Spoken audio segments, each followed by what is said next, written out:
subscribe, like the video, and, if possible, join Patreon. But if you don't have much money, you can support the channel by watching the novels on euroaudiobooks.com. Remember that you can participate in the polls so that your favorite novel gets published for free. My actions. But the curse has not been removed. In this world, there may only be two people left who can lift it. Ooh, one is Captain America, Steve Rogers. The other is an astronomer. Natalia said narrowly. I guess it's a woman. Otherwise, you would have said the name directly. Thor has black lines all over his head. Women are too smart to be annoying. However, he thought of one thing. He lacked a handy weapon. Although Mjolnir is powerful, its main function is to help him control his power. In fact, after he is awakened, the help of the hammer is minimal, so he has not considered lifting the curse for so many years. The artifact that really belongs to Thor is the Stormbreaker. To forge Stormbreaker, you need to go to Nadavi, the kingdom of Dwarf, which belongs to one of the 9 realms, and it is not difficult to find. However, there was another important problem. He couldn't find Groot. At this time, the Galactic Dance Troupe has not yet been established. Star-Lord Gamora is still wandering around with his godfather. Rocket and Groot are relying on each other.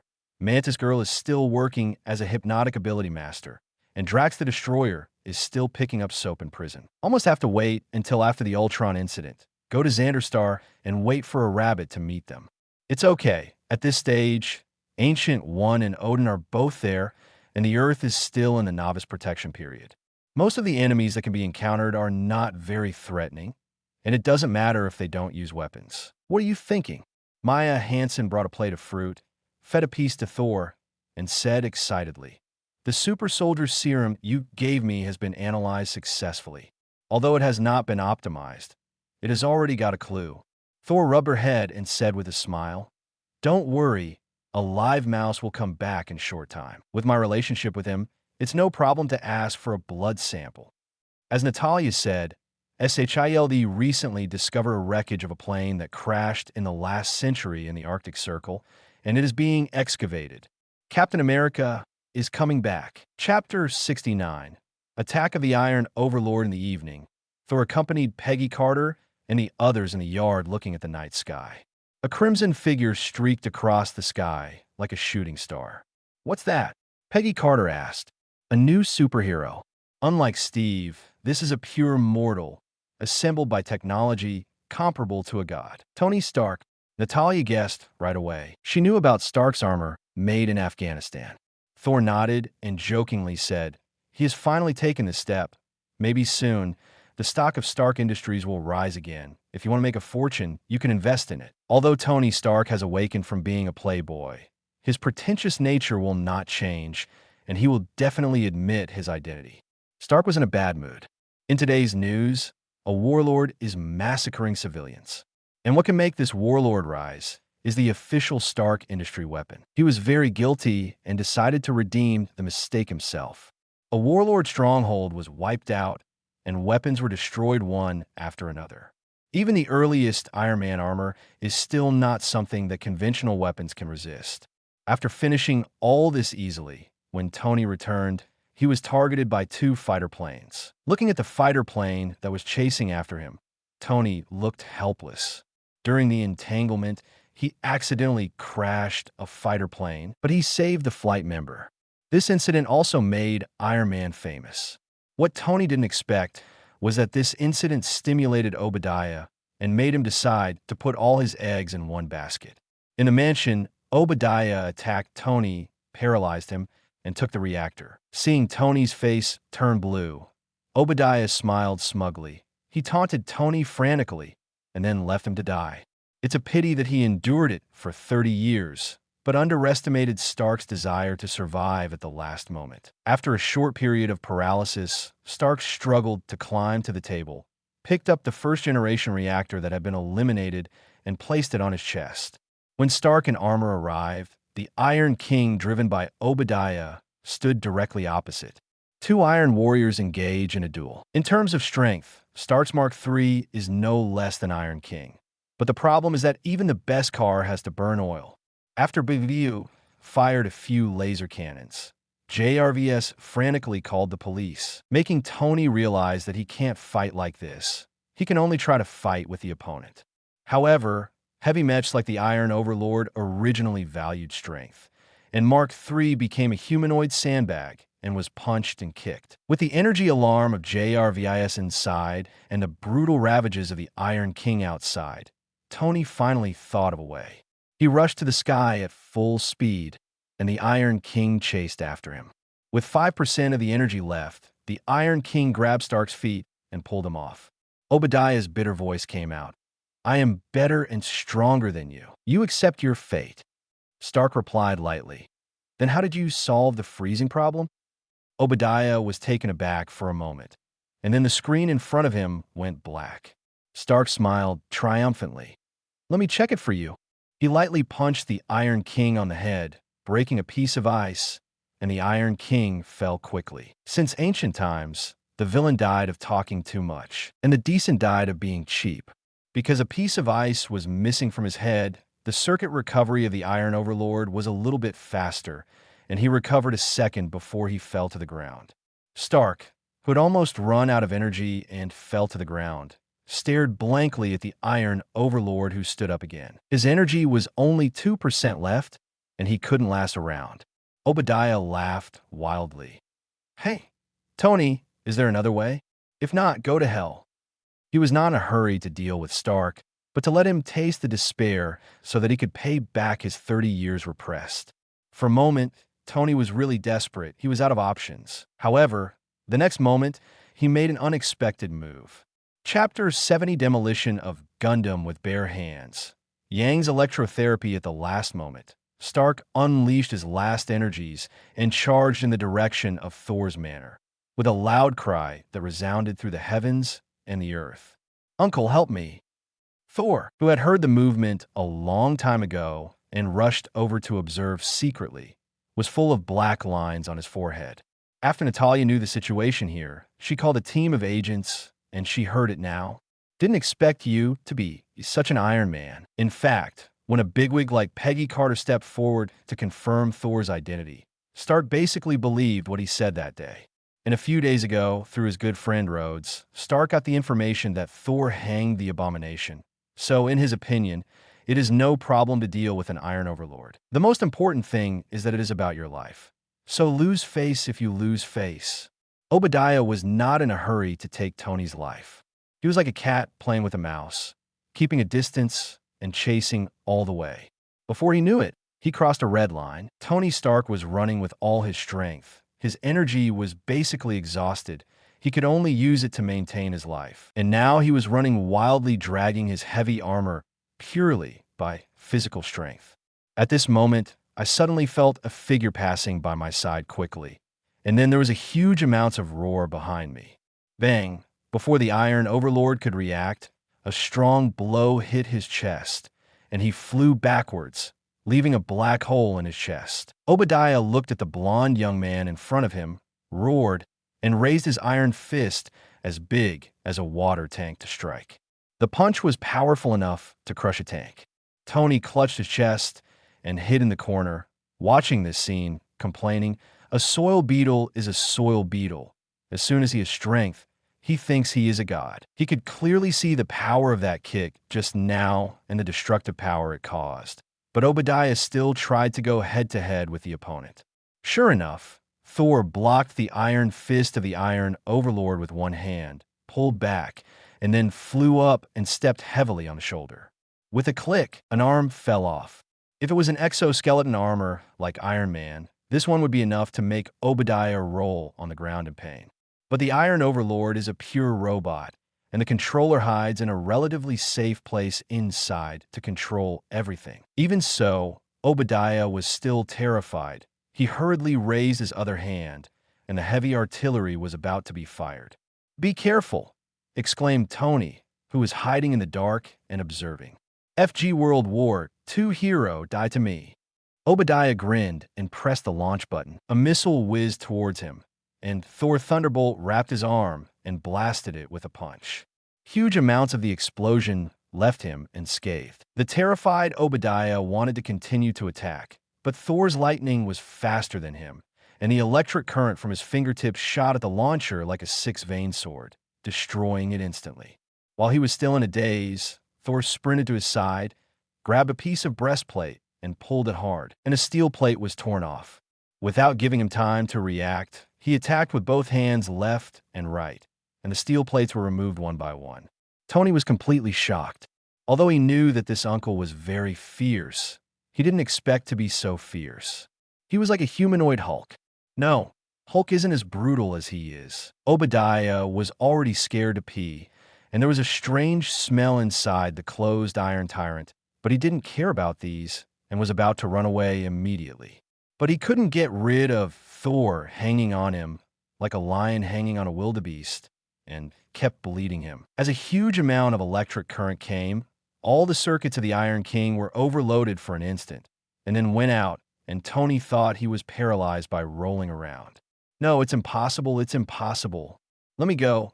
Please let me go, I'll give you all my shares. He yelled in horror, but he couldn't move and watched Thor helplessly. Lifting off the last steel plate, he was pulled out and thrown at Tony's side. Fool, after tonight, do you still have fart shares? Nephew, I'll leave it to you. Definitely, if you don't have the heart to do it, I can help you. Learn about Yang's electrotherapy. Thor held out his hand, and a small arc flickered at his fingertips. Chapter 71. Tony, you won, but don't get too complacent. I won't die. I will go to jail at most. Just wait. I will definitely come back. All of a sudden, she roared wildly. Thor sneered. What an idiot. No wonder he can only be a grandson for so many years. Looking at Stark, he gave him a look. Stark looked at the old man who had been in the company for more than 30 years with a complicated face, and hesitation said, "He is powerless to resist now.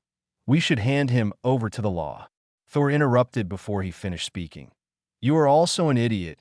No wonder you've been buried in the drum for so many years. Use your 500-point IQ brain to think about it. With his identity, the probability of death penalty is almost zero. This guy holds a lot of secrets of the Stark industry. Even if he is sentenced to life imprisonment, a lot of people will want to get him out." Tony's face paled. He definitely knew this, but he was still a little unwilling to accept the reality when it came to the end. Thor made up the knife. It's okay to let him go. Let him sell more weapons to the warlords in the Middle East. Maybe he can get a few more Ethans. Thinking of Ethan's sacrifice, Stark felt uncomfortable again, and he nodded slowly, making up his mind. Tony finally pulled out his pistol and gave Obadiah a kick. Seeing that he was depressed, Thor didn't bother him anymore and left alone. When Obadiah's cause of death was finally announced, it became a plane crash. The truth cannot be disclosed. If the public knows that Obadiah, the second in command of Stark Industry, secretly has affairs with terrorists and provides a lot of weapons, not only Stark Industries' reputation will be bad, but the government's international reputation will also be great. Fall. Although the original reputation is not very good. At the press conference, Tony was reading out the manuscript that Rhodes handed over, but a beautiful reporter interrupted him. Facing the reporter's doubts, he replied, "I'm not a hero. Obviously, I have too many character flaws. I have done too many wrong things, and the influence is very bad." Rhodes leaned over and reminded, "Just read it according to the script." Tony nodded, glanced at the manuscript, then raised his head and said slowly, "Actually, I am Iron Man." Facing Tony's change of mind, Rhodes helplessly covered his face. After dealing with the crazy reporters, Stark returned to the backstage. Thor was looking at him with a smile on his face and teased, "Should I call you nephew now, or Iron Man?" Stark looked gloomy. The good mood he had just skinned was gone. He would rather face those reporters than face this elder who likes to oppress him with seniority. "What are you doing here?" Tony asked with a dark face. "It's not a big deal. I saved your life last night and left without calling Uncle. Come on, hurry up." Tony's face darkened even more. "I don't think you'd be so bored. Tell me, what's the matter?" He forced the topic back. Only then did Thor put away his smile and said seriously, "Battle armor, in a sense, is also a weapon. If it is spread, the consequences will be more terrible than guns and missiles. So, you have to be aware of it, and don't make the same mistakes." Tony said sternly, "Don't worry, I will refuse." Stark Industries will transform into other industries. And iron armor is just my personal hobby, and I will not commercialize it. Remember what you said. Chapter 72. Jane Foster: The Birth of Iron Man is a big event, marking the birth of this new era. From then on, people gradually got used to the existence of superhero.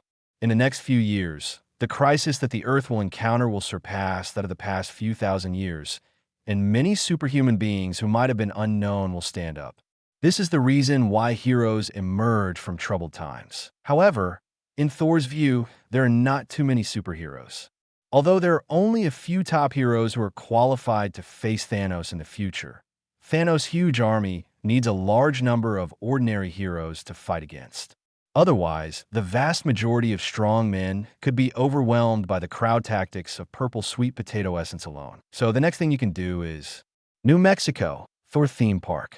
This place was originally a wasteland, but since a hammer fell from the sky 10 years ago, the surrounding area has become lively. Many tourists come here, especially for the name, try to lift the hammer, but they can't do it. Some old man named Stan Lee couldn't even tow it with a car. Later, the old man Stan Lee, who was not short of money, invested in the establishment of a park, which has developed to this day and is already a famous local scenic spot. Today, the scenic spot has 3 special guests. A girl walking in front had some black hair and a very pretty face. In her eyes, there is a light of wisdom, and at the same time, there is an elf-like playfulness.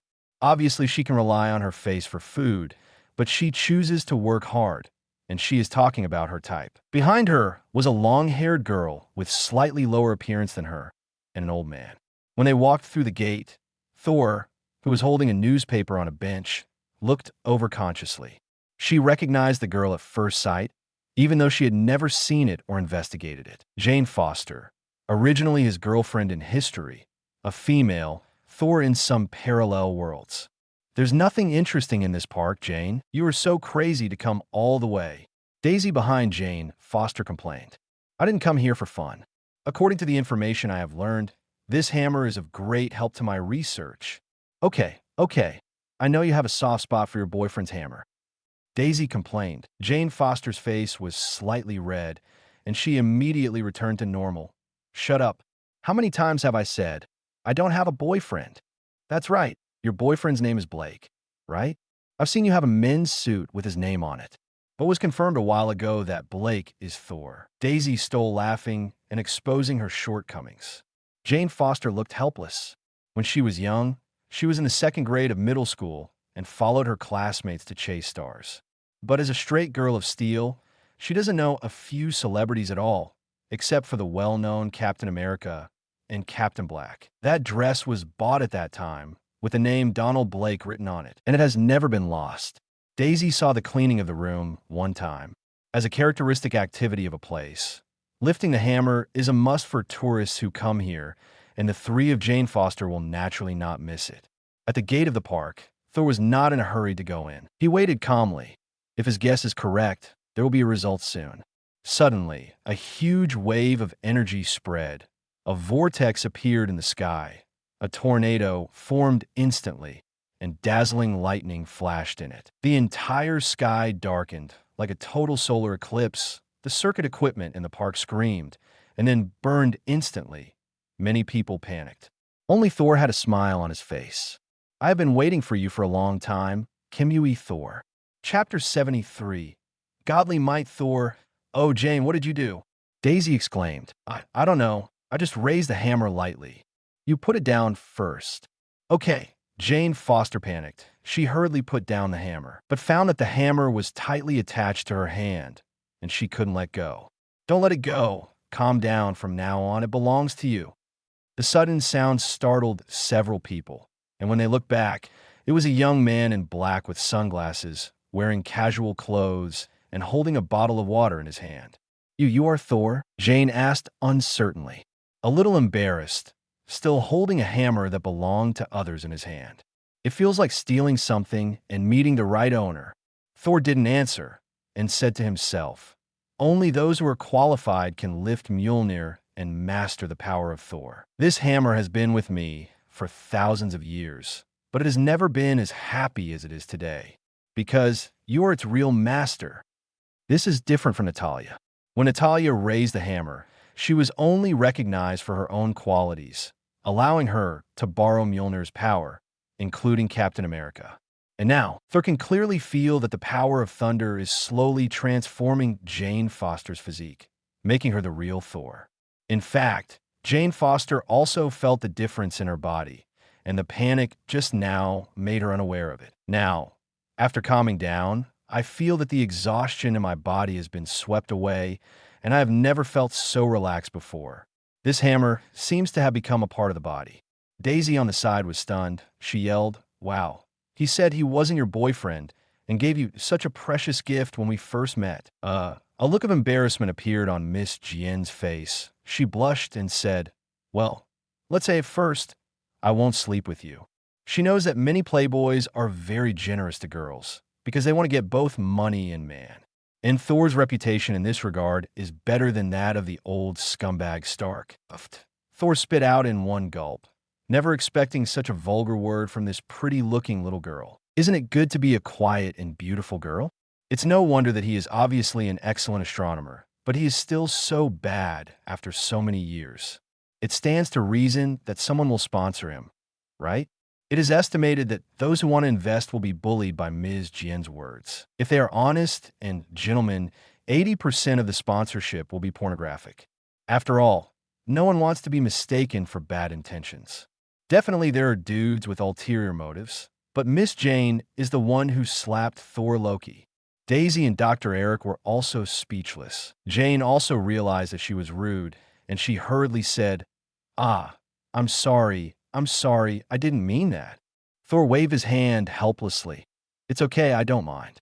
Besides, you guessed right, I really have this idea." Miss Jin was stunned. "I can't answer this." It's also thanks to her good impression of Thor, or else she might have made a big mouth. She could only change the subject bluntly. "Well, Mr. Thor, why are you here? Are you waiting for me here on purpose?" Chapter 74. The madman. I have to say, Jane Foster is very smart. She quickly guessed that it was impossible for Thor to come here by such a coincidence, and she might have followed her early in the morning. Definitely not. I just sensed Mjolnir's joyful mood when he met his new owner, so I came here to take a look. Thor definitely wouldn't admit it. He swiped his finger, and a golden circle appeared in front of him. The scene inside, it is the busy New York. "Here, look, I can go back and forth between New York and New Mexico in the blink of an eye." Miss Jane didn't doubt it, because her attention had already been attracted by another matter. "Oh, my God, this is space science. Space teleportation, it really exists. So there really is a legendary magician." Jane exclaimed excitedly. Should it be said that he is worthy of being a top student? The point of view is different. Now that I'm pretending to be aggressive, I don't mind pretending to be a bigger one. It feels good to be admired by beautiful women. Not only does space teleportation exist, even time travel is not impossible.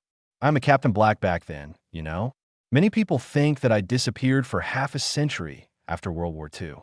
In fact, I did not disappear. It should be said originally, it's me in the 21st century who traveled back.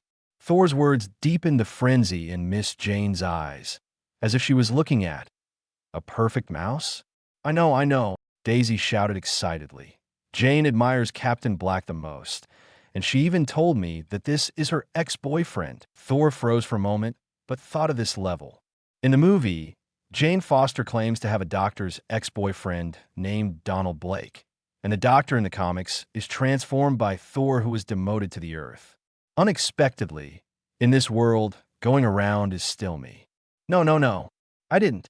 It wasn't me. Jane became nervous in an instant, and she was incoherent. Not only Daisy this time, but Thor also felt it, so nervous to deny it. The explanation is to cover up. "Okay, I temporarily accept the new Thor setting you gave me, but can I ask why? You know, I prefer astronomy, and I'm just curious about magic, energy, etc." After calming down, Jane Foster asked Thor in doubt, "Because this world needs you. Over the past few years, more and more superpowers have appeared, and they were born to deal with the crisis in the future.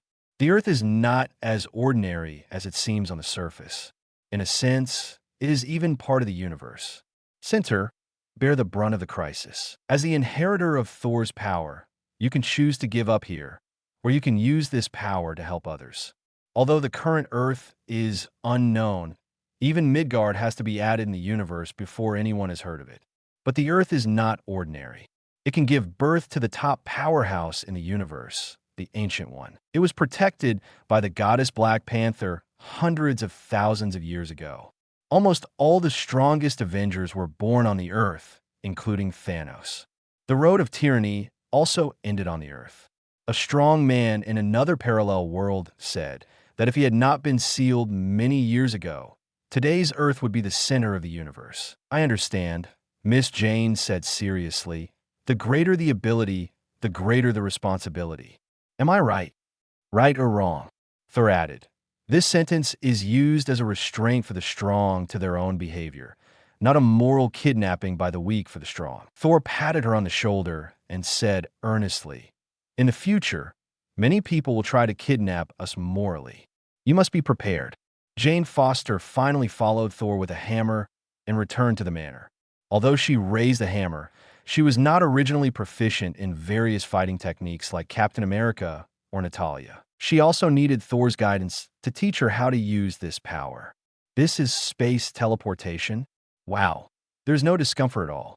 It stands to reason that a sudden change in space makes it easy for mammals to feel dizzy and vomit. As soon as she stepped out of the portal, Jane Foster exclaimed, and quickly turned on the madman mode after a few words. Thor was speechless. No wonder the two would break up in the original book. A straight man of steel and a straight woman of steel, separation and reunion is the norm. Chapter 75, Loki's life experience. Jane Foster stayed in the manor. Maya Hansen and Betty Rose were a little surprised by her arrival, but they didn't say anything. During the day, Miss Jane followed Thor to learn the control of power, and at night, she read some astronomy classics brought from Asgard in the room. These scientific knowledge far beyond the Earth have refreshed her worldview. As a result, on the third day, Miss Jane strongly demanded to move out. Because it was not at night, it was too noisy. Make her wear dark circles every morning. Thor said he couldn't help it. Young man, very angry. In her spare time, Natalia will come to practice fighting skills with Thor.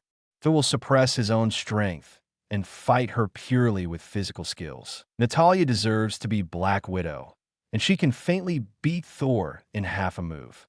Perhaps on Earth, only Captain America, who has just been unearthed and has not yet awakened, can be above her. If I had known earlier, Thor had 1,500 years of combat experience. And at this time in Asgard, something big happened. 10 years ago, an injury in Jotunheim caused Loki to doubt his identity, but he has always refused to think in the least desirable direction. Jane Foster held up Mjolnir the other day, and Odin's shock made him understand that even in exile, Odin had his eyes on Thor. He finally found an opportunity to get close to the ice gate in the treasure house, and with the help of the power of the ice gate, he understood his own life experience. Why? You caused the carnage in Jotunheim and brought me back. Why? Loki was excited like never before. Even if Thor beat him up twice in 3 days, it didn't bring him such a big excitement. Odin let out a long sigh. Because you are an innocent child. No, there must be another reason for you to bring me back. Tell me. Tell me, said at the end, already roaring. Loki didn't believe it at all. Maybe there was a reason for this, but at most it allowed Odin to let him go, and he wouldn't bring him back to Asgard as a prince. Odin knew he couldn't hide it, so he had to tell the truth. I hope that one day our two kingdoms will become one and bring about a union. Through you, a permanent peace will be formed. The truth often hurts you more than lies. Loki's face twisted. Then why didn't you tell me all this earlier? Odin said helplessly. I hide the truth to protect you, because I am a scary monster that runs out at night. I finally understand why you have been partial to Thor all these years, because I have always been just a tool, and you will not let an ice giant sit on the throne. Loki has never lost his composure like he did today. As a result of the dispute, Odin fell into a coma and entered Odin's sleep prematurely. Loki took over Kungnir and temporarily ruled the domain of God. He decides to do something big and really prove himself to Odin. Stop fighting. Every time you lose, you will come back at night to take revenge. I have never seen such a stingy man. Natalia put Thor down and then sat on a recliner and complained. Miss Jin, who was contacting Thunder Control, froze suddenly and cursed secretly. Scumbag. By the way, the director arranged for me to go to Stark Industries, your eldest nephew's place, to inquire about intelligence and make an assessment of his ability and character. But I think it might be more useful to ask you directly. Natasha Romanoff spoke suddenly. Thor's eyes froze. Is this the beginning of Iron Man 2's plot? In other words, Tony should have suffered from palladium poisoning during this period of time and began to live a life of drunken dreams like before. The military is also trying to get Tony's armor technology. After all, Thor's ability comes from himself, and the armor that can be worn on the body seems to be more useful. Chapter 76. Loki, who dies again. At present, his strength should be slightly inferior to yours. Because of the magic bracelet I gave her at the beginning, Natalia's strength is much higher than in the original book. However, the improvement of Tony Stark's strength is gradual, and his armor will continue to be updated and iterated. In the future war that will destroy 3.5 billion people, he will be an important member. If this war ends, if he fails, he will be the last hope for a comeback. Thor spoke highly of Stark, which surprised Natalia. As for character, you can even trust him as Captain America in a righteous way. Usually, except for being a bit cheap, everything else is okay. Thor curled his lips. Natalia jotted down some keywords. Then he blinked and asked, if possible, I actually want to make an assessment of you. Will you always stand by my side? What about your real strength? Thor froze for a moment and asked, is it the braised egg that wants to know? Or do you want to know? Me, Natalia said with a smile like a flower. You know me well. I can't know almost everything about you, right? Thor pondered for a moment, then said, the first question, if it refers to you, yes. If it is SHIELD, no. SHIELD has been corrupted a long time ago, and you should know it. I arrested Zola with my own hands.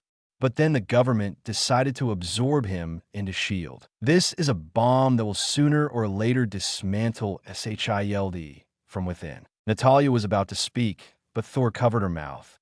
Don't ask. It's useless to ask. Asking questions now will not only fail to solve the problem, but will scare the snake. The second question is my strength. As far as I am concerned, if I go all out and try my best, I can resist all the nuclear bombs in the world and sink any fleet within a quarter of an hour. At present, there are more than I only have 2 women. One is sealed and the other is sealed. Unless the human race is extinct, she will not make a move most of the time. Natalia's eyes widened. Although the entire SHIELD knew that Thor was very powerful, they didn't expect to be so strong. No wonder he doesn't care about those politicians who try to supervise him.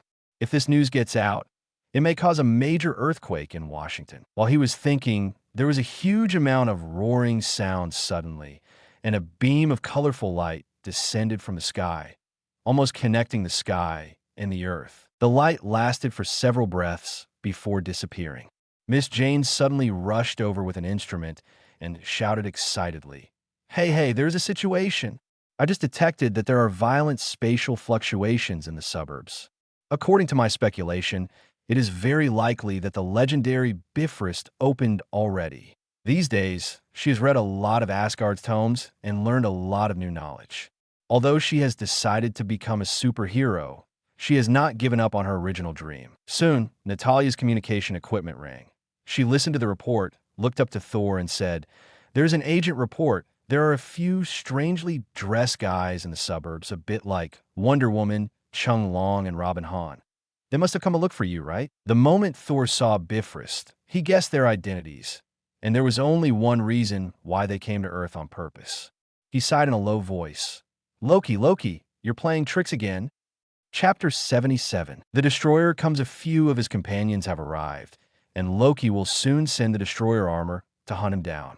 His current power has not been sealed, so Loki's main purpose should be to drag himself to the Earth to carry out his plan. Thor, who is familiar with the original book, knows that on the surface Loki betrayed Asgard and led the wolf into the house. In fact, Loki's real purpose is not to kill Odin, but to use this layout to kill Lauf and prove himself to Odin. Lauf should have died a long time ago, and Thor didn't intend to stop him. So let's play with him. SHIELD was very efficient and brought in several guests in no time.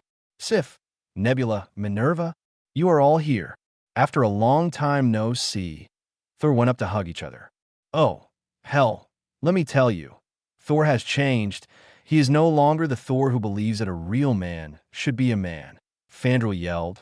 The most important thing in his eyes before was we brothers. Hug us first every time. Thor laughed loudly and patted him on the shoulder fiercely. Who said that the most important thing in the past was the brother? It's obviously the hammer. The three warriors glanced at Thor, who was empty-handed, then looked around, and then found the hammer that Miss Jane was holding, and their eyeballs were about to pop out. Wow, you're willing to give away such a precious hammer to a girl. Fandral exclaimed, you even wore women's clothing for the hammer. FK, the girls discovered a new world. They laughed, and Thor was furious. Sif beat him.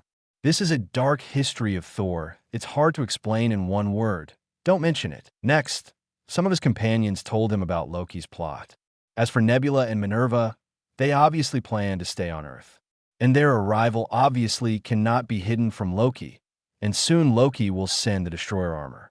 Thor naturally didn't want the aftermath of the battle to destroy the manor. He took Jane Foster with him and took the initiative to go to an open space in the suburbs, where Bifrost appeared just now. In a vast wilderness, a huge amount of tornado storm took shape in a few seconds, and a 3-meter-high armor with a metallic luster all over its body slowly walked out. Destroyer armor. In the command headquarters of SHIELD and the military, a large number of screens played the pictures taken by drones. The destroyer raised his head and looked around. In the dark hole in the visor, a crimson light shot towards every corner of the sky like a volcanic eruption, accompanied by the sound of an explosion. The picture on the screen was only red in one moment and turned into snowflake white in the next moment. Report. All drones near the target are destroyed. Report. Satellite lost contact. FK. Nick Fury slapped the table.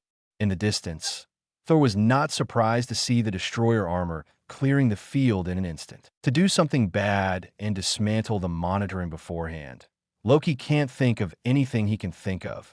In fact, it is not difficult for him to defeat it. Loki has not obtained full authority, and its strength can be easily solved by himself in the original history, let alone now. Sif, Nebula, and the three warriors drew their weapons. Natalia lit up the Widow's sting, and Minerva pulled out a sniper rifle. Thor turned his head and looked at Jane Foster, whose eyes widened before he could react. It is your first assessment target. Cooperate with your teammates and destroy any piece of its armor to pass the test. After so many days of guidance, Miss Jian's strength is actually very good, but she lacks actual combat experience. The destroyer armor in front of him is a good target. And with myself watching from the sidelines, plus the role of extremist, I don't worry about accidents. Me, Miss Jian was taken aback for a moment. Then her expression slowly became firm. Chapter 78. Female Thor's first battle without Thor's shot. Jane Foster walked forward with Mjolnir.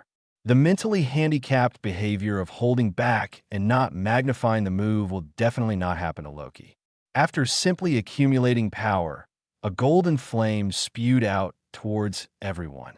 Be careful, Natalia yelled, and was the first to rush out, crossing her hands to block the front, and the magic bracelet blocked the flames.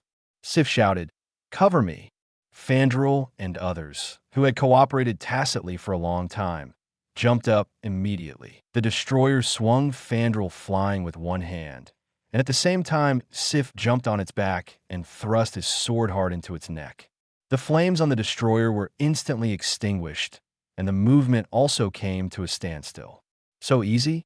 Everyone was surprised. Only Thor understands that the destroyer is not a human being, and there is no such thing as a critical point, and there is nothing wrong with this sword. Sure enough, the destroyer armor began to flip, and the Sif, which was originally hanging on the back, faced it in an instant. Sif was shocked and was about to jump off when a steel thug grabbed her in the air. If this one is caught, I am afraid that it will immediately severely damage the powerful combat power of this scene, which is second only to Thor. Sif couldn't dodge in the air. She closed her eyes in despair. Bang! A gunshot sounded, and Minerva hit the destroyer armor's hand with a shot. Although the shot didn't cause any damage, it missed her hand halfway and past Sif's side. Sharp! Thor couldn't help applauding in his heart. He was ready to shoot just now. Sif, who survived the catastrophe, fell to the ground and gasped for breath. Minerva's forehead was covered with cold sweat, and she was under a lot of pressure from the shot. At this moment, a thin figure leaped up from a roof, and the flashing light of the hammer in his hand slammed into the destroyer's head fiercely. There was a loud noise, and the destroyer staggered, but recovered in an instant and slapped it hard with one hand, as if slapping a mosquito. Before Jane could react, she was photographed heavily, and she flew several hundred meters away. If it weren't for the physical strengthening brought by Mjolnir, this one would have killed her. The empty eye sockets of the destroyer armor lit up again, and the fiery light was about to shoot out again. Sif rushed out again and made a sliding shovel towards the destroyer's crotch. Definitely not sliding upwards, because she knew that the destroyer had no vitals. She slashed toward the leg with the speed of the charge. The sound of metal colliding reminded me that the double-edged sword that had slashed countless enemies had slashed on the destroyer's leg, except for sparks, not even a scratch. Although it didn't cause any damage, it lost its balance and fell sideways. The destructive rays drew a gully several kilometers long on the ground and shot into the sky. While it was falling, everyone rushed to it, and the sound of clanging and clanging could be heard endlessly. What should I do? This thing won't break. Fandral yelled, turning in Thor's direction. It is said that many bosses don't like to fight in person. They like to stand behind, first send horses to give experience and equipment, and then be killed by glory. But this kind of brainless creature is often written the boss is read as an experience pack. Wow. Since when did His Royal Highness learn this trick? Get out of the way. A sound of reprimand stunned everyone, and the random destroyer rolled and threw them away and was about to get up again. Not far away, Jane Foster raised a hammer in one hand. Thunder flashed all over the sky, and dark clouds shrouded it, as if covering all the light. The ground began to shake, and a thunderbolt several meters wide fell from the sky, dividing the sky and the earth into two halves, and rushed into her body along with the high-raised hammer. The silhouette of a woman's armor, very similar to Thor's armor, appeared from the void and slowly covered her body. Although it was not a real body, it made the originally slim figure a little more dignified. Not far away, Thor held his breath and stared at this scene. This scene originally took at least half a year in his plan. Chapter 79 Giants of Jotunheim Invasion. Loki betrayed? Countless thick lightnings illuminated the sky that was originally covered by dark clouds. Jane Foster swung the hammer forward violently, and the huge amounts of lightning slammed heavily on the destroyer armor. Kacha, kacha. The mournful sound of the metal unable to withstand the high pressure came to mind. The corner of Loki's mouth in Asgard was twitching. He already understood that in Thor's eyes, his pursuit was an exercise for his little girlfriend. Unwilling to admit defeat, he drove the destroyer in an attempt to launch even more terrifying attacks. I can't cure Thor, and I can't cure you.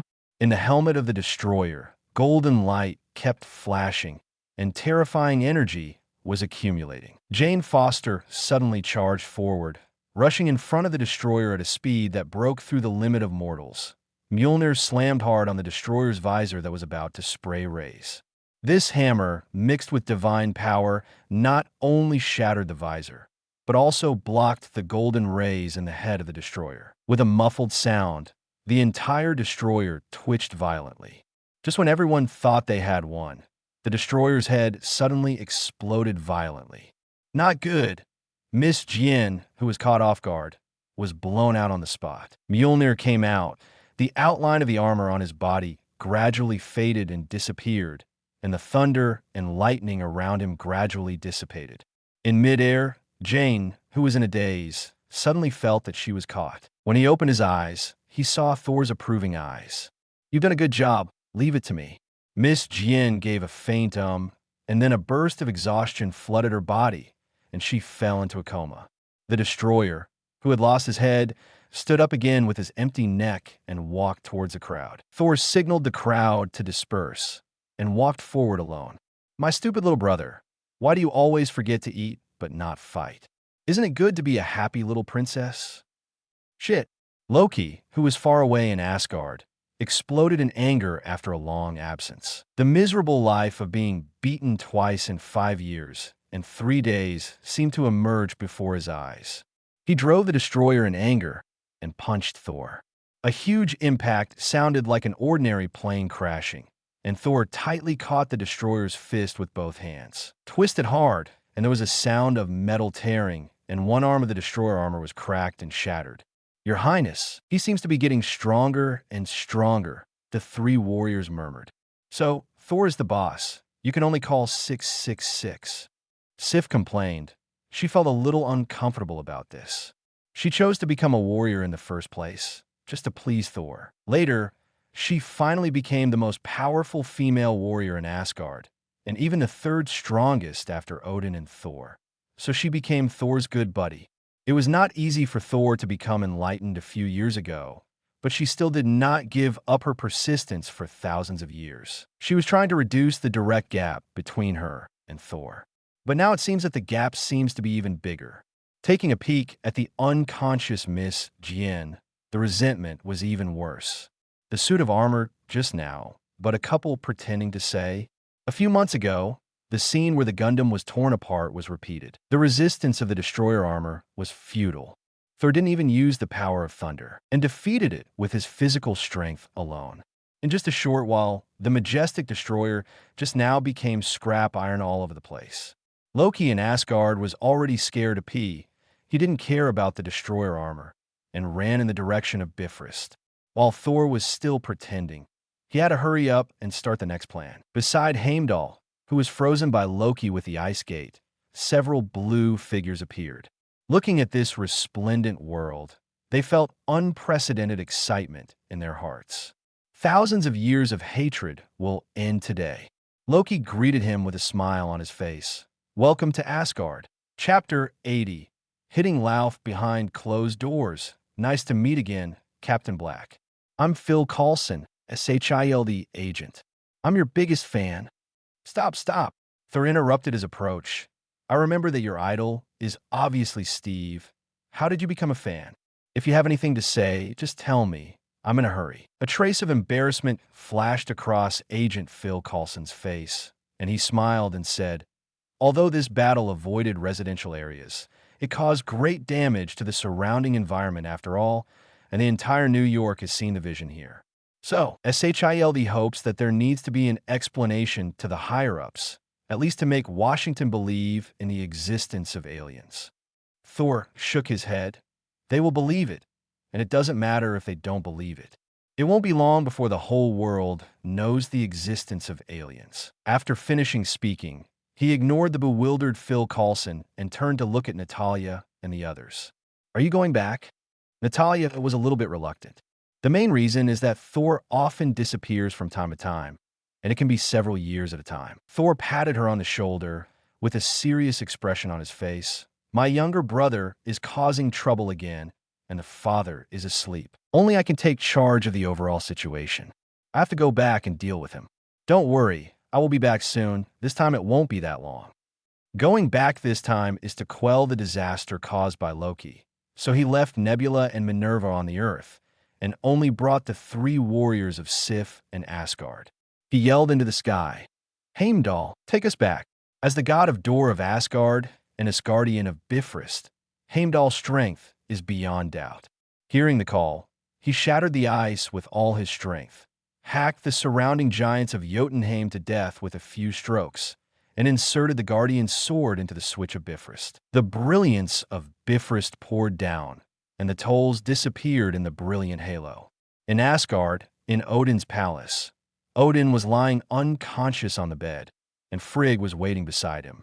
There was a noisy sound outside, and Frigga immediately became alert, and she drew out her long sword, watching vigilantly towards the gate slowly covered by frost. Although she is actually a necromancer, she also has good swordsmanship.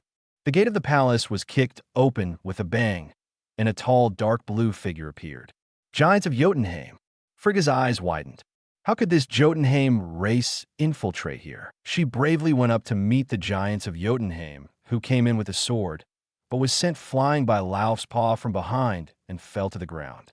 As the queen of Asgard, she is not a real warrior after all. How could she be the opponent of King Giants of Jotunheim? Lauf ignored her. He looked at Odin on the bed. A smile appeared on his ugly face. Finally, the battle between Asgard and Jotunheim is over, with the destruction of Asgard ending. It is said that you can still see and hear things around you in this state. I hope this is true. Then you will know that it was the king of the giants of Jotunheim, Lauf, who killed you. He raised the ice pick in his hand, about to pierce it. A golden light pierced through him in an instant, causing him to fall heavily to the ground. Horrified, he turned his head and looked at Loki, who held Kunganir in his hand. Kunganir released a more intense light again, and the moment Lauf's body was torn apart, he heard the last sound. You will also know that it was Odin's son, Loki, who killed you. Chapter 81. Say hello to Thanos for me, Loki. Frigg was so excited that he hugged Loki. Mother, don't worry, I won't let anyone hurt you. Loki's words were not false. Although he has been dissatisfied with Odin for a long time, Frigga has always been very kind to him. Even though he has some resentment towards Odin, he has never complained about Frigga. In fact, so does Hela. It can only be said that Odin's education has indeed failed. Afterwards, he said in a deep voice, "The giants of Jotunheim dared to invade Asgard in an attempt to assassinate their father and king. Don't worry, Queen Mother, I will make them pay the price. They really should pay the price. However, I think it's more appropriate to discuss your arrangement first." A high-pitched voice interrupted this warm scene. Frigg raised her head suddenly. "Thor, you're back." "Yes, I'm back. If I don't come back, Asgard will be messed up." Thor turned to Loki and said seriously, "Why didn't you tell Mother that you sent the destroyer to attack me and my friends?" "What?" Frigga was shocked. She knew that Loki had always been jealous of Thor, but she didn't expect to do something like a brother. "No, it's just a test to carry out your father's instructions." Loki didn't change his face. "Now I'm going to carry out the operation to destroy Jotunheim, so I don't have time to argue with you." He lifted Kungnir. A ray hit. Thor dodged it. Loki was gone. "Thor, my boy, tell me the truth. What happened?" To put it simply, Loki wanted to do something big to get your approval, and he put Lauf in. Well, in Midgardian terms, it's called fishing law enforcement. This passage had a great impact on Frigga, and it made her react for a while, and she didn't even notice that Thor was chasing Loki. The sleeping Odin slowly opened his eyes. Ahead of Bifrost, Loki lifts Kunganir and inserts the switch. Waves of energy surged, turning into terrifying, colorful brilliance and shooting into the void. Loki turned his head and looked proud. "It's useless. You can't stop me. The power of Bifrost will continue to be released until Jotunheim is destroyed." Immediately, he seemed to think of something and continued, "Unless you destroy Bifrost, but in this way, you will never see those people who stayed in Midgard again." Thornton had a strange look on his face. "Who told you that I was going to stop it? Have you forgotten that if my father hadn't stopped me 10 years ago, I would have destroyed Jotunheim?" Loki was stunned suddenly, and then reacted and said angrily, "Definitely different. Now, I am the one who completes this great deed. I will prove to my father that I am the best. Then you prove it slowly. Now, let's have a good discussion on the issue of you sending the destroyer to trouble me and introducing the frost giant." Thor loosened his fist, and Loki suddenly thought of the beatings he had suffered all these years. He raised Kunganir and said angrily, "Then let's settle our grievances today." While speaking, his figure changed, and in the blink of an eye, he turned into dozens of Lokis and killed them at the same time. This posture is quite impressive. A bit of Doctor Strange style. Unfortunately, as a magician and assassin, Loki is not Thor's opponent at all. A lightning storm of wide-area spells, shattering all of his fakes, and with a single punch, Thor sealed the victory, sending Loki flying over the edge of the bridge and sliding down. Thor grabbed the other end of Kunganir and said with a narrow smile, "How about it? Are you convinced? Admit your mistake, and I will pull you up." Loki was still wondering if he should admit it first, but he's used to it anyway. As a result, Thor's words that added fuel to the fire instantly detonated his anger, and all the new and old hatreds rushed into his heart. He roared, "I am not wrong. I am here to destroy Jotunheim. For the father, for us. No, Loki, you are for yourself." Odin's voice came. This sentence seemed to be the last straw that broke the camel's back. Loki suddenly looked downcast. He let go of his hand and fell into the bottomless abyss. At the last moment, he heard Thor's voice. "Say hello to Thanos for me." Chapter 82, Man of Steel. Hey. Odin let out a long sigh. On the one hand, although Loki is not biological, it is impossible to get along with each other for so many years without feelings. On the other hand, this also means that his peaceful policy is officially shattered. Even if Jotunheim provokes first, destroying a planet is enough to make some forces in the Nine Realms ready to move. Thor didn't think so. Historically, it was precisely because of the destruction of Bifrost that Asgard was unable to intervene in the Nine Realms, which led to rebellions everywhere. Now that Bifrost is still there, with the precedent of Jotunheim, it will only make those forces more peaceful. Don't worry, there will be no mess. Besides, Loki will be back too. Odin didn't speak, he left silently. Hey, congratulations to the host for triggering Odin's exclusive mission. War and peace. Blindly avoiding war cannot bring about real peace. In many cases, it is necessary to maintain peace by showing strength. Mission objective: get Odin to recognize your philosophy. Mission reward: passive skill, Man of Steel. Man of Steel, the stunt of a superhero wearing underwear outside the otherworld, which allows you to have super endurance and defense, and is not afraid of kryptonite. No matter how many injuries you receive, you can quickly recover under the sun. Man of Steel. Thor stared, one of Superman's signature abilities, and it's the most suitable ability for him. After all, I have no shortage of attacks. The exclusive king weapon, Stormbreaker, is almost indestructible, which makes me have one of the strongest attacks in superhero. But the defense was not satisfactory. Although the energy against the neutron star has surpassed most people, he was still punched by Thanos. It's a pity that the task rewards are very rich and the difficulty is also very high. Odin has persisted in this concept for thousands of years, and he doesn't even want his own daughter. At this time, Thor also understood a little bit. In most cases, the stronger the target is, the more difficult it is to trigger the task and the richer the reward. This is the case for Odin, and the same is true for Ancient One. The only exceptions are Captain Marvel's flight ability and Sif's infinite gems experience coupons. As Thor said, all parts of the Nine Realms are calm, and some noisy places have quieted down. Thor didn't stay in Asgard for long, and returned to Earth the next day, taking Sif with him. When he came back this time, he used the portal. He tested it and was satisfied with the result. If the number of people teleported is not large, it is much more convenient than Bifrost. Inside SHIELD of at the moment, a heated argument is going on. Damn it, those bloody savages stabbed such a big egg basket, slapped their butts and left, and now leave the mess to us. A middle-aged congressman slapped the table and roared. Everyone in New York has seen the city, the vision outside, felt the shock, and now Washington is asking us for an explanation. How do we explain it? Tell them this is the Manhattan Project 2.0. Hell, this is New York. Natalia frowned and retorted on the spot. If it weren't for the barbarians you said to block, that armor would make New York enter a nuclear winter.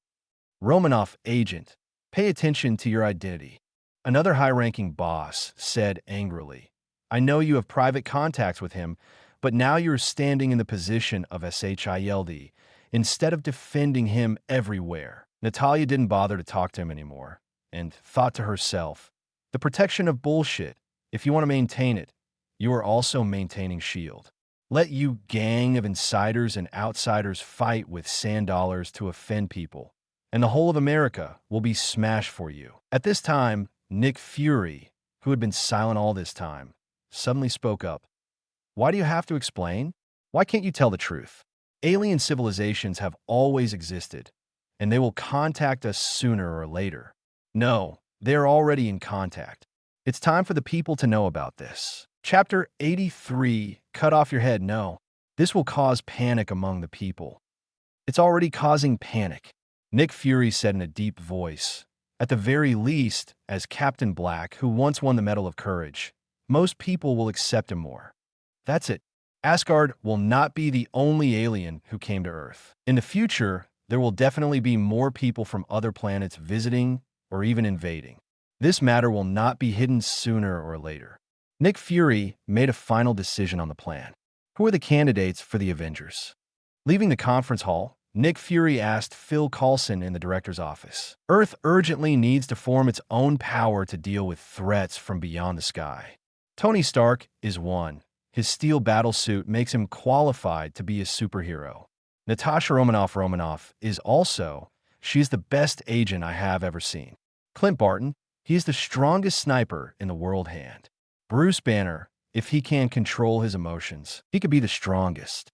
After a pause, he continued, actually, Captain Black, that is, Thor is the best candidate, and there are many other candidates in his manner, provided he is willing to join. Marinade interrupted him and said, he will agree, because the Avengers is a completely independent organization and does not need to be affiliated with any organization.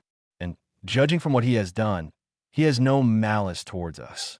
But now the organization needs a spiritual leader to make it easier for the people to accept it. Thor is an alien.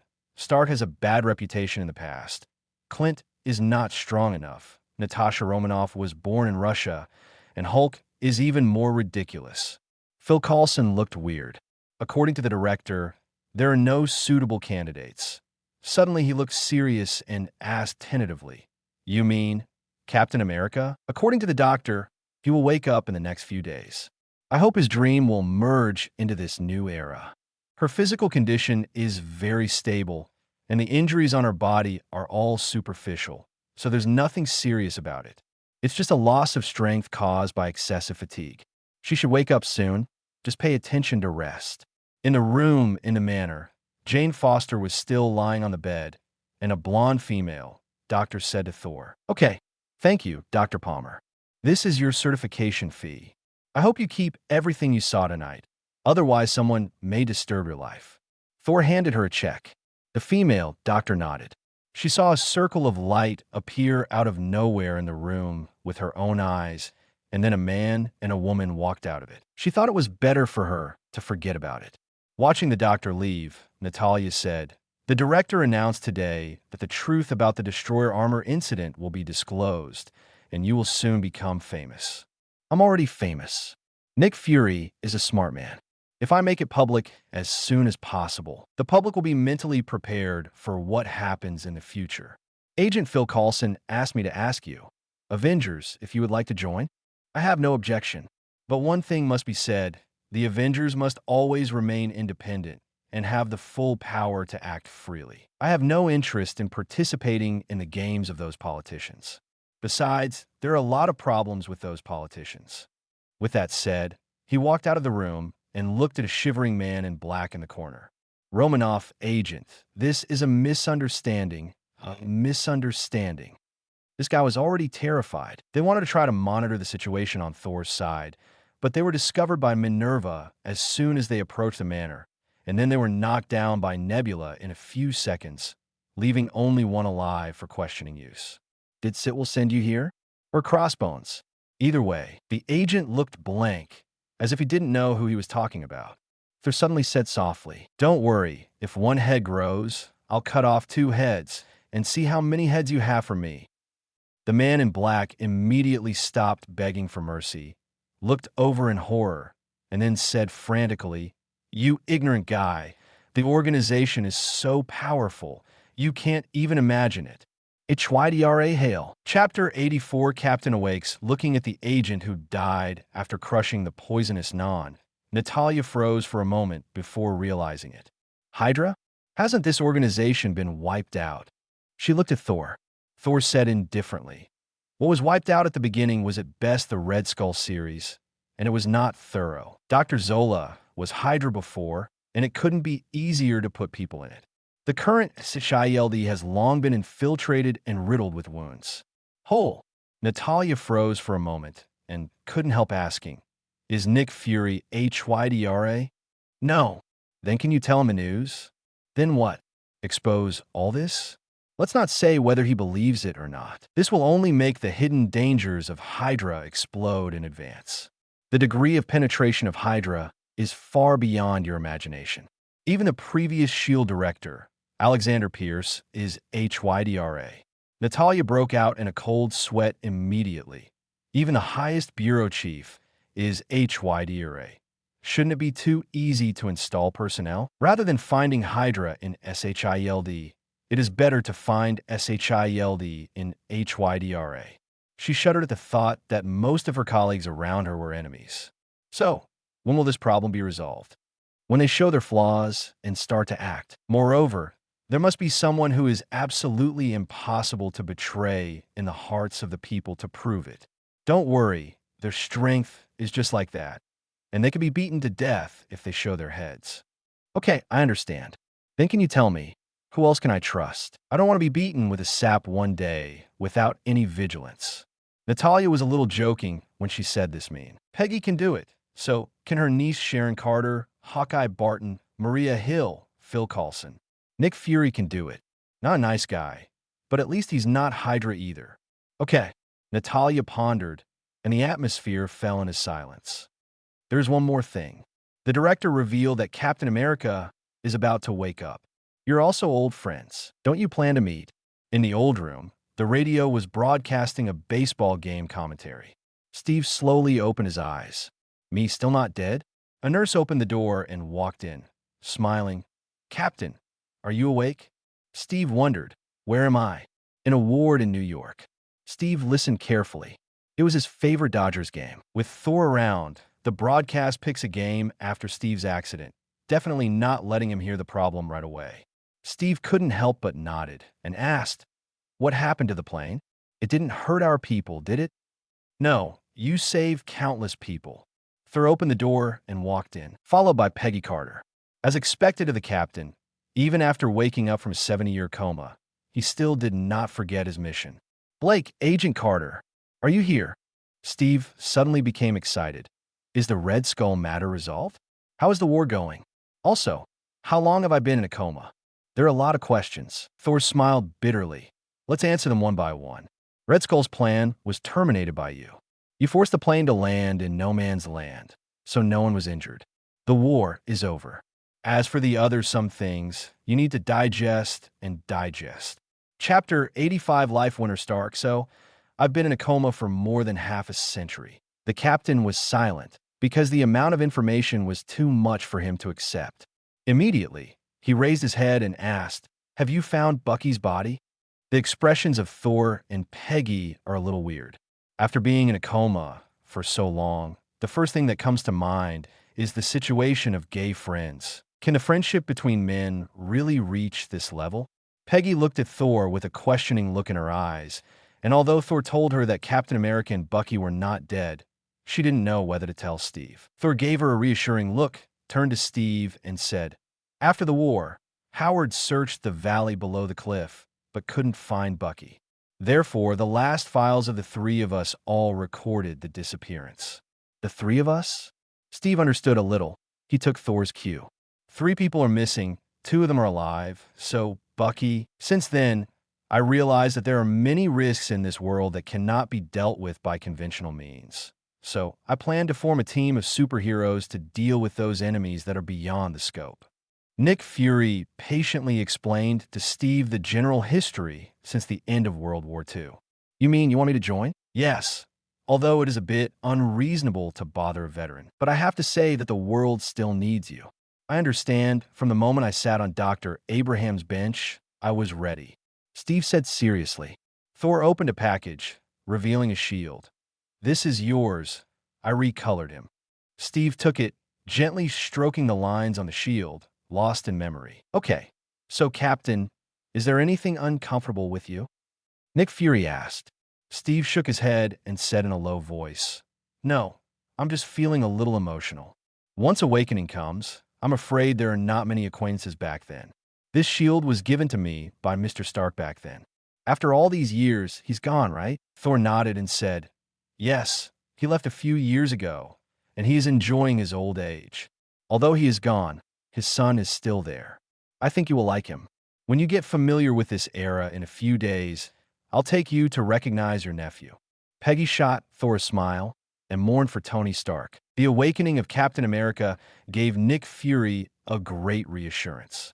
Although he is not the strongest superhero, he is definitely the most reliable one.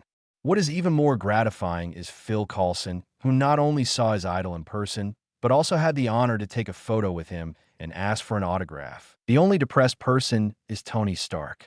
Originally, he was in a good mood these 2 days. He solved the great enemy of Whiplock, Ivan, and his long-standing competitor, Hammer Industries, suffered a wave of losses to his grandma's house. The important steel soldier was implicated by Ivan and directly pushed to the military court, and the huge Hammer Industry became history. Justin Hammer is also unlucky. In order to compete with Stark Industries, he cooperates with Ivan to manufacture Iron Soldiers. Thought it would overwhelm Tony Stark. Unexpectedly, Ivan regarded the Iron Soldiers as a tool of revenge, and it was fine to launch an attack regardless of the safety of the masses at the press conference. At the critical moment, he was dazzled by hatred and collectively controlled them to explode. And Tony Stark not only solved the problem of palladium poisoning, but also appeased the military by giving his good friend Rhodes the armor and regained the trust of Washington. What pleased him the most was that he used SHIELD to force the congressman who hated him to give him an award. Especially looking at this fat man who wants to bite him to death, but has to boast about himself with a smile on his face, it doesn't feel too good to slap him in the face. That night, he accompanied Rhodes in the bar until late at night. Chapter 86 PY Transactions in the Void. It's cool for a while, and it's always cool. Tony is having fun right now. Until Thor and Steve came to him. I, Tony Stark, Iron Man, announced that I will be responsible for the consumption of everyone present tonight. Tony Stark, who had had 2 drinks, announced loudly. During this period of time, all the suppressed emotions were released, and tonight he decided to let himself go completely. Then his smile froze as he saw the face he least wanted to see. Look, it's him, the son of the Howard family, just like his father when he was young. Thor pointed at the pretending Stark on the stage with a look of disgust. He took Steve to meet him. Hi, big nephew, long time no see. Come on, let me introduce you. This is your Uncle Steve, Captain America, one of your father's best friends back then, his invincible big shield. It is your father's masterpiece. He emphasizes the words, your father, reminding Stark of his generation. Stark immediately had a constipated expression on his face, and War Machine Rhodes held back a smile and turned his head away. Especially Steve, the Iron Man, didn't notice Stark's embarrassment at all and greeted him enthusiastically. Are you Howard's son? That's great.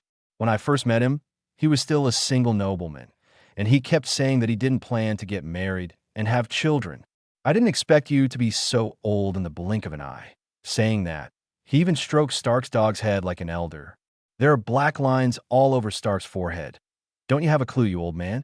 Do you have a nerve to touch your seniority in front of me, a 30-year-old man with such a baby face? Stark has goosebumps. Stop. Biologically, the body's metabolism is almost stagnant during the frozen time. So your biological age is actually younger than mine. So please don't carelessly climb up the generations. Then he glared at Thor. Knowing my father doesn't count as such. This old antique is our ancestors thousands of years ago. Isn't it a cheeky old cow eating young grass? Speaking of this, it hurts. Natasha Romanoff, who pretended to be an employee of the legal department a few days ago, made the self-proclaimed lover Stark touch his nose and even made a big embarrassment in the boxing ring.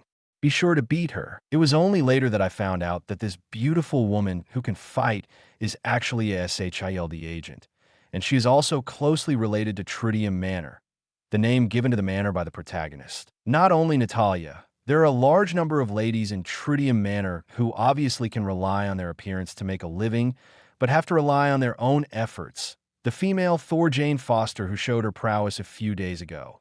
According to legend, the goddess of harvest, Sif, the #1 female warrior in God's domain. A great scientist like Maya Hansen is considered ordinary. In comparison, the cover models I met back then with only a pretty face seemed dull. Being interrupted by such a distraction starts good mood, lost more than half of it. Sure enough, every time I see this guy, nothing good happens. Bad old man, very bad. Unlike the calm Earth, at this time, a PY transaction is going on in the distant void. Loki muttered to himself, "I'm coming back, my brother. You can't think of it." He looked in the direction of the distant Earth and clenched the scepter in his hand. At the end of the scepter, a golden jewel glistened. Mind Gems, Chapter 87. Loki sends equipment. Loki took the scepter and ran to plan. In Asgard, his plans failed, and now he has found collaborators who can use each other.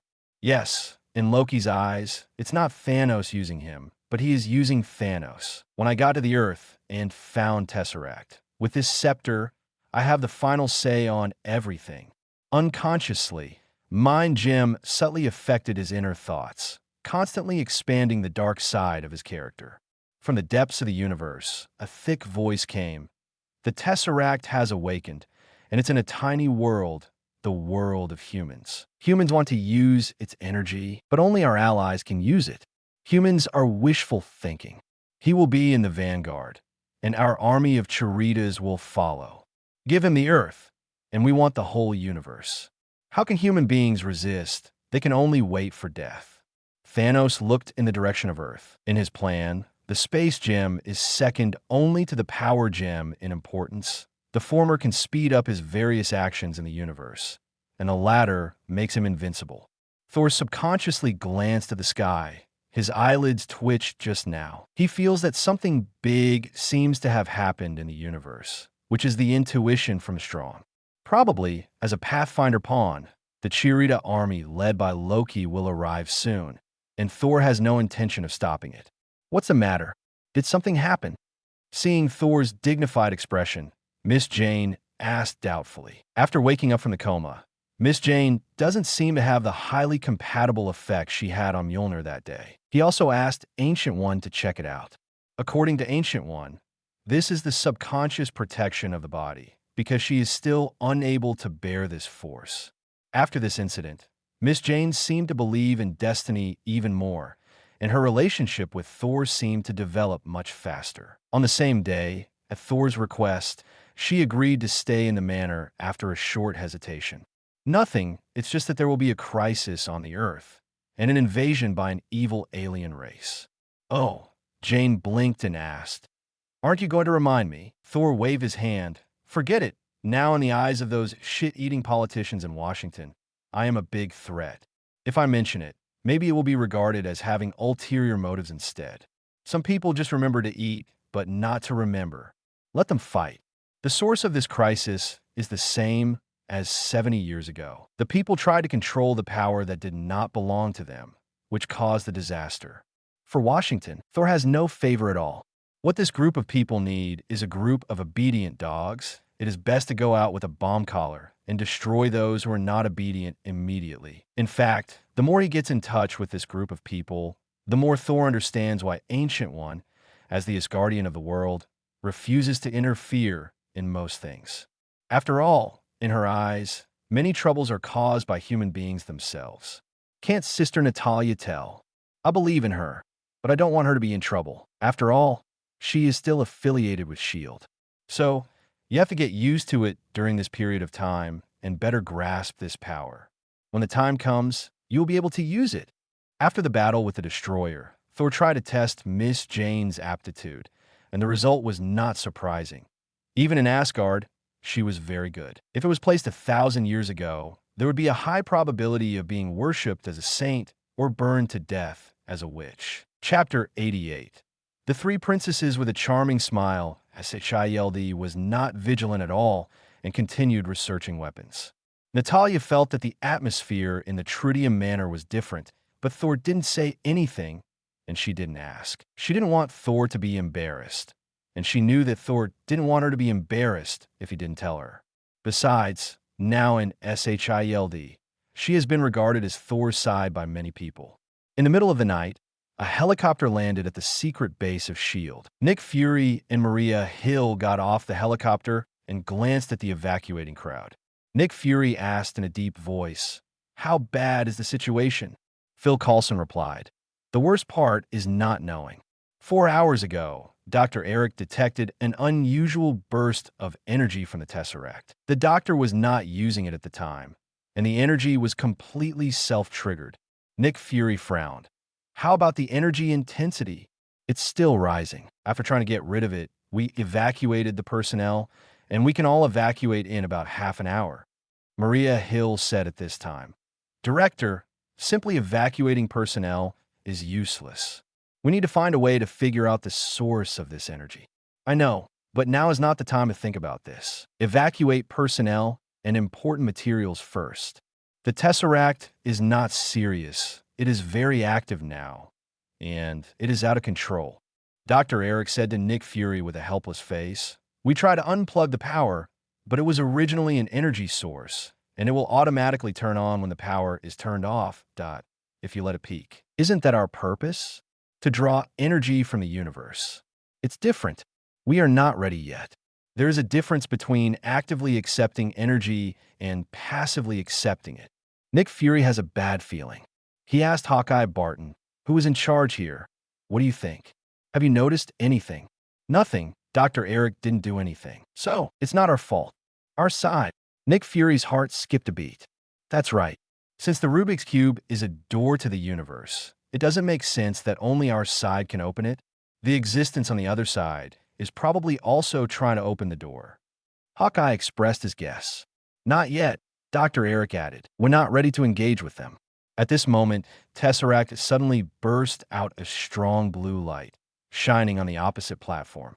Nick Fury's eyelids twitched. He realized what the bad premonition was and quickly shouted, "Everyone stay away from the Tesseract." Combatants prepare to fire on the platform. The blue flame gradually turned into a human form, and a demon-like figure wearing a two-horned helmet appeared. The flames dissipated slowly, and a delicate face slowly lifted up. Looking at Nick Fury and others who were facing the enemy, Loki smiled evilly. It was the smile of a devil. PS1. If there are no accidents in this book, it should be on the shelves tomorrow. I hope everyone will support it. PS2. Now I have a tangled place. Do I want to join the plot of Avengers Alliance 4th Crossing? In my plan, Avengers Alliance 4 does not exist, but it can be inserted into the plot of the six-person group, traveling through time and space in the parallel world to borrow gems. But I don't know if readers like it or not. As for whether Captain America in the parallel world will return to this world to find Peggy in the past, it can be ignored. First of all, the protagonist will not let Loki of this universe run away with Tesseract, and Captain America does not need to go back to the 70s. Besides, even if I go back, what I see is Thor's photo. I won't have the idea of going back. The main reason is that the Thor of the two worlds meets, and some readers may feel that there is a gap. Chapter 89 Rubik's Cube Lost, Sir. Would you please put down the spear first? Although it was obvious at a glance that the other party was not kind, Nick Fury still tried to negotiate. Loki observed the surroundings for a few seconds, and suddenly swung his staff. A burst of energy hit the marinated egg. Bang, bang, bang. The agents, who had been prepared for a long time, fired at once, but they were far from Loki's opponents. Don't look at this kid being beaten by Thor all day long. After Thor beats up Sif, after Sif beats up, they both beat up together. But Loki has some frost giant blood, and his physical fitness is stronger than Steve's, so it's no problem to deal with a few ordinary people. In just a few rounds, almost all the surrounding agents knelt down. Oh, this one's not bad. He jumped in front of Hawkeye, who was slowly getting up and trying to resist, and the scepter pointed at his chest. Hawkeye's expression suddenly struggled. His eyes quickly turned blue, and he put the gun back. Loki smiled in satisfaction and walked over to the shivering Dr. Eric. Nick Fury watched all this in shock. He quietly put the Tesseract into a box, closed the lid, and wanted to leave. "Put the box down. I need it. I came all the way here for it." He looked at Nick Fury and announced loudly, "Let me introduce myself. I'm Loki from God's domain with a great mission that you can't understand." Loki? People from God's domain. Nick Fury knew some information that others didn't know, and he blurted out, "Are you Thor's younger brother? Don't mention this name to me." Loki suddenly raged. "I am the real king of Asgard." Okay, don't get excited. No matter who is the boss, at least we should have no grievances, right? Nick Fury interrupted his self-congratulations. Loki glanced at him and said calmly, "Ants in your shoes have no enmity. I came this time to bring you good news. Your so-called freedom has bound you. Surrender to me, the great god of mischief, and the earth will have eternal peace." Nick Fury raised his forehead. Why does this guy like to pretend like Thor? He tried to stall for time, but was spotted by the renegade Hawkeye. Loki knocked him down, snatched the Tesseract, and walked away. In the parking lot, Maria Hill watched Loki, Hawkeye, and the others strutting out and quickly noticed the clue. He drove quickly to catch up. With skillful driving and marksmanship, she manages to block Loki. It's a pity that her strength is not as good as Hawkeye's, and she can't stop him at all. Boom! There was a loud crash, and Nick Fury, Phil Coulson, and Maria Hill, who were wounded, turned on their communicators to exchange what they knew. The Rubik's Cube was taken by the enemy, and our personnel suffered casualties. Hill climbed out of the wrecked car and yelled, "A lot of people have been buried alive. I don't know how many will survive. They need rescue. Call the rescue team. Rescue the wounded." Nick Fury finished and added, "Assemble everyone who did not participate in the rescue and take back the Tesseract.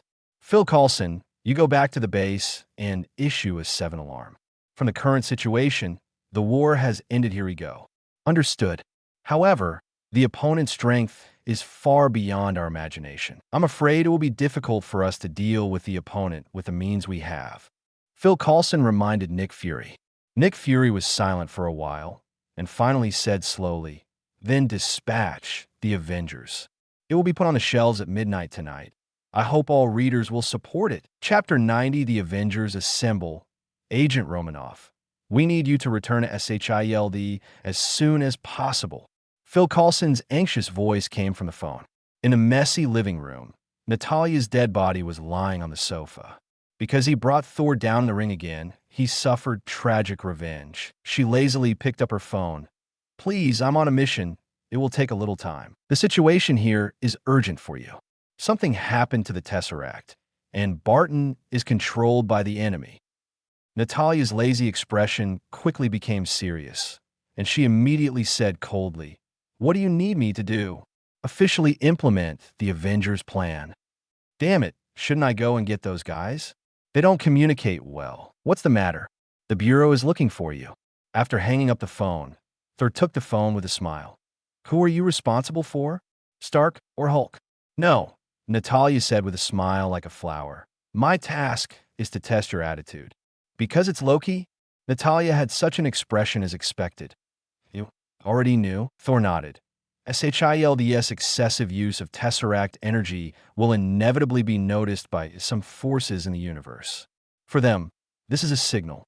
A signal that the Earth is ready for a high-level war. Natalia understood a little bit. She asked without getting to the bottom of it, and returned to the previous topic. "What about your attitude? Will you help us?" Thor waved his hand. "If I make a move, I can only temporarily solve this trouble. SHIELD will not learn the lesson. They will only be more enthusiastic about weapon research. The consequences this time are still controllable, and it may not be the case next time." "Then you won't make a move?" "Until Nick Fury realizes the mistake. I won't take action for the time being. However, before that, I can ask her to help first." Thor pointed to Jane Foster.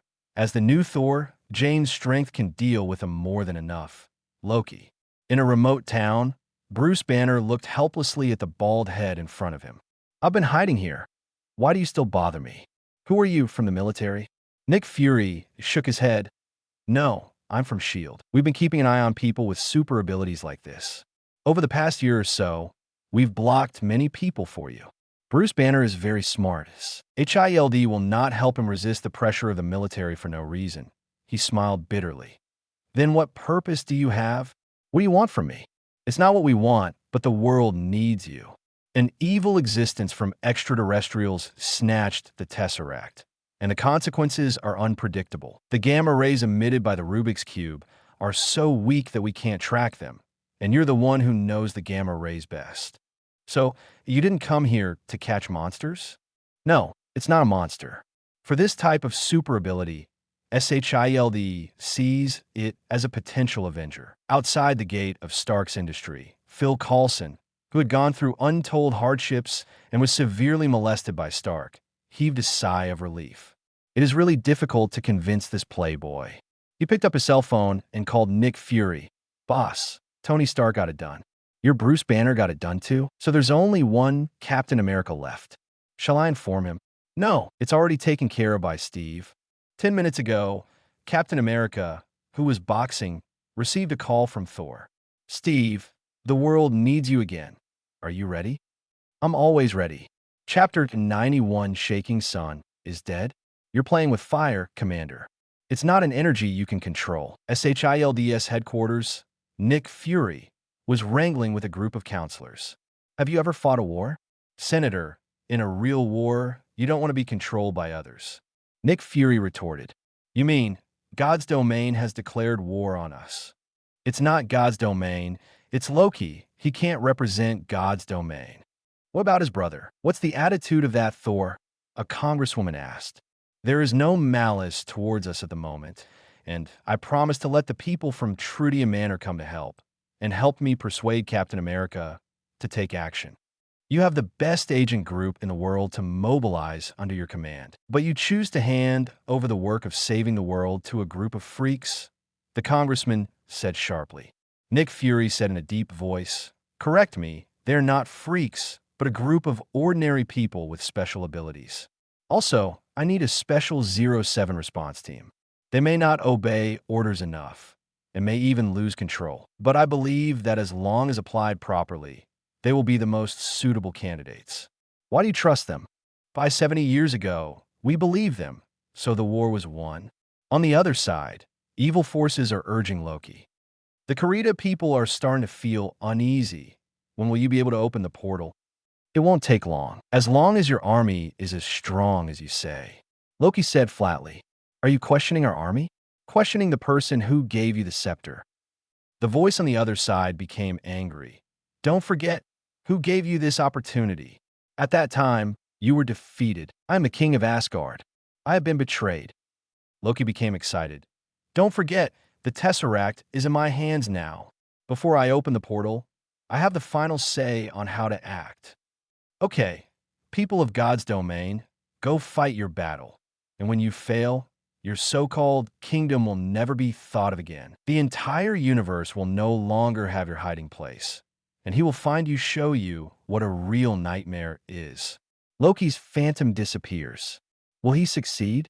According to the information we have learned, his brother is also on Earth. Ebony Maw bowed and said to the ugly, sitting Thanos. Thanos paused, his originally purple face showing signs of turning black. For countless years, he has taken the initiative to invade other planets, and no one has ever attacked his lair. And Thor not only broke into number 2 holy place, but also robbed his daughter after making a fuss. Even if it wasn't his own, he slapped him hard on the face. He shot together with Black Order, but failed to keep him. For Thanos, who has always been proud, it is tantamount to the biggest black history. He is just a pawn exploring the way. Success or failure is not important. Infinite gems needs to be gathered together to implement a great plan. Before that, it doesn't make much difference whether there are 1 or 2. The locations of the 4 gems have been confirmed, and now there are only Reality Gem and Soul Gem left. Is there any clue? He turned his head and asked Gamora. Gamora tried hard to shake her head expressionlessly. No, I've searched many places but found nothing. Thanos nodded, not in doubt. He never suspected Gamora. He said to himself, I have a hunch that all this will end in a few years. A large crowd of people was blocked on the street in Berlin. Loki was now on the high platform, raised the scepter, and knocked it down hard. I said, kneel down. The light of Mind Gem flashed, and the crowd knelt down slowly. Seeing the scene, Loki was instantly satisfied. He said slowly, isn't this right? Your race is born to be like this. The more he said, the more excited he became. Human beings are like this. The temptation of freedom deprives you of happiness. You are crazy about power and status, and you are eager to be enslaved. You are full of servility in your bones, and you are destined to be ruled by the strong. A white-haired old man broke free, stood up, and shouted loudly. But it won't be for someone like you.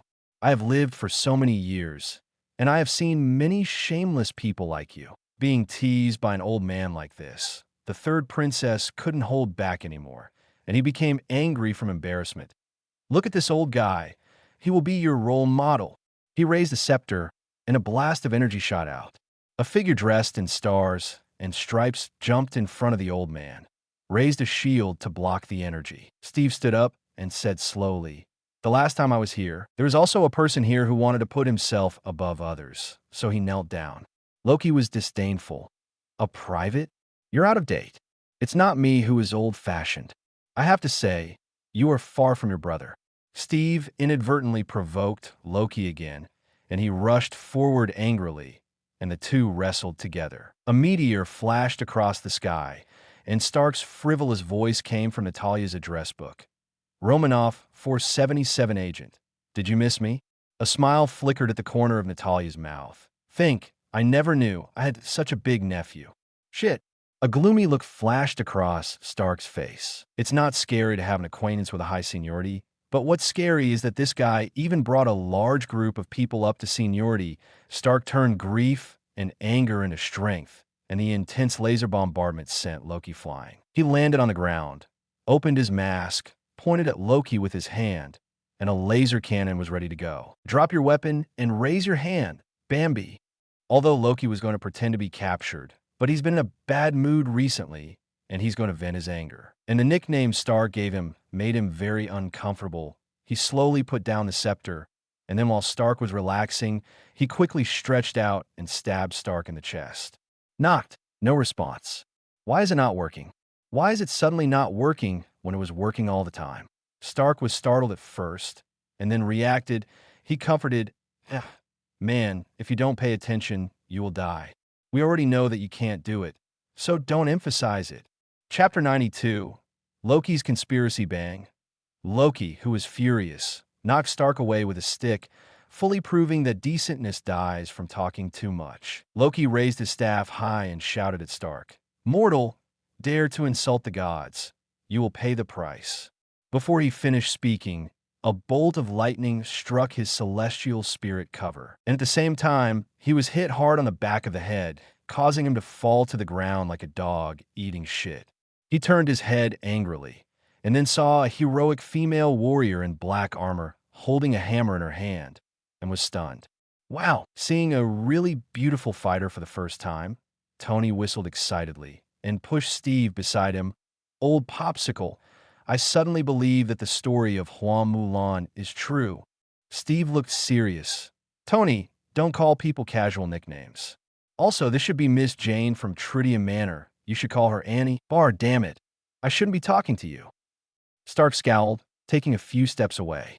"Here." Loki looked at the hammer in Miss Jane's hand.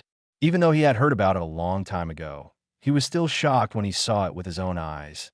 843, "My brother is really willing to give Mjolnir to you? It's unbelievable." It's a precious hammer, and I wear women's clothing for this. Oh, this is big news. Tony suddenly felt how wise it was to take part in this operation. Miss Jin told this illusion last time, and she didn't react much, but the corners of her mouth curled up slightly. In the communicator, Thor's voice came, "Beat him hard. Just keep breathing." "Got it." Jane replied briskly, throwing the hammer. "Stupid mortals. Do you think you can compete with the gods by raising Mjolnir?" Loki looked disdainful, raised the scepter, and rushed up. A few minutes later, impossible. Loki lay on the ground in disbelief, unable to move with the hammer on his back. He had no choice but to hit GG. Loki was captured and temporarily imprisoned in a special cell on the space carrier. It seems that the biggest problem has been solved, and everyone's attention has been put down on another matter. Why did Tesseract attract the attention of alien planets? Whether it's Tony Stark or Steve, They all have doubts about S.H.I.E.L.D. As Nick Fury tries to explain, Captain America slams a new weapon on the table. S.H.I.E.L.D. is making weapons out of Rubik's Cube, just like Hydra was 70 years ago. Nick Fury was about to explain when Stark cut him off. Come on, there's no need to deny it. I've already completed the analysis. No wonder it will attract people from alien planets. It is said that because of Hydra's behavior, it woke up the attention of an evil alien named Supergiant. Fortunately, Thor stopped her. Unexpectedly, today's S.H.I.E.L.D. did the same. The world has not changed at all. Captain America was also filled with righteous indignation. Natalya suddenly realized, no wonder Thor had expected this incident long ago, but didn't remind him. Because S.H.I.E.L.D. is doing something shady. Even if you remind him, it's useless. Why do you want to do this? Can you tell me, director? Jane Foster nodded, acquiescing to her statement. Nick Fury said with a blank expression, it is precisely because of the appearance of Thor that many people have realized the existence of other civilizations, and human beings must have strong enough weapons to protect themselves. However, we all know that Thor and Asgard have no ill will towards the Earth. Natalya argued. Yes, he didn't. But what about the other planets? If there is an Asgard, there will be other planets, and those planets may not be friendly to us. Ada, Jane Foster spoke up. Thor said that it was S.H.I.E.L.D.'s development of weapons that attracted Loki. Tesseract's energy fluctuations are a signal to other planets. The Earth is get ready to fight a high-level war. It was the same 70 years ago, and it was the same 17 years ago. Facing the threat of foreign enemies, we must have the power to make the enemy afraid. Such as nuclear deterrence? That's really effective. Stark said with a sarcasm. Unexpectedly, we have returned to the era of carrying nuclear buttons with us, which is really interesting. A man who has made his fortune selling arms actually has the position to say such a thing. The debate has become more and more intense, and has even turned from the topic of the beginning to the attack on life. The unique sensitivity of women made both Natalya and Jane Foster aware that something was wrong. The team seemed to be disintegrated right after its establishment. No one noticed that the scepter containing the mind gem was emitting a faint blue light. No one noticed that a group of people with strange lights in their eyes had infiltrated the helicarrier, led by Hawkeye. Boom! There was a huge amount of explosion, and the sky and the earth shook immediately, interrupting the crowd who were about to make a move. Not good. Natalya was the first to discover the problem. She shouted, "Calm down. We are affected by the scepter. Engine number 3 malfunctioned. It's not a serious problem for a while, but we can't fix it." Hill's voice came from the communicator. "I'll fix it." Stark quickly got up to the direction of storing the war application. Boom! Another series of explosions sounded, and a large number of enemies rushed into the space carrier. Everyone in the room woke up instantly, and, just about to react, there was another violent explosion. The floor cracked, and Natalya and Bruce Banner, who were far away from the door, fell through the crack together. A heavy steel pipe fell and hit the legs of the two of them heavily. Severe pain came from the calf, but Natalya had no mind to deal with it. She urgently shouted to Banner, "Hold on. Don't let it come out." Unfortunately, without transforming into a Hulk, Banner is just a frail scientist who doesn't have the endurance of an agent at all. Under the severe pain, he let out a burst of screams, and the speed of his heartbeat rose rapidly and soon approached the threshold of 200. Natalya endured the severe pain and finally pulled her leg out from under the steel pipe. Before she had time to check her injuries, a huge amounts of roars sounded, and her heart suddenly fell to the bottom.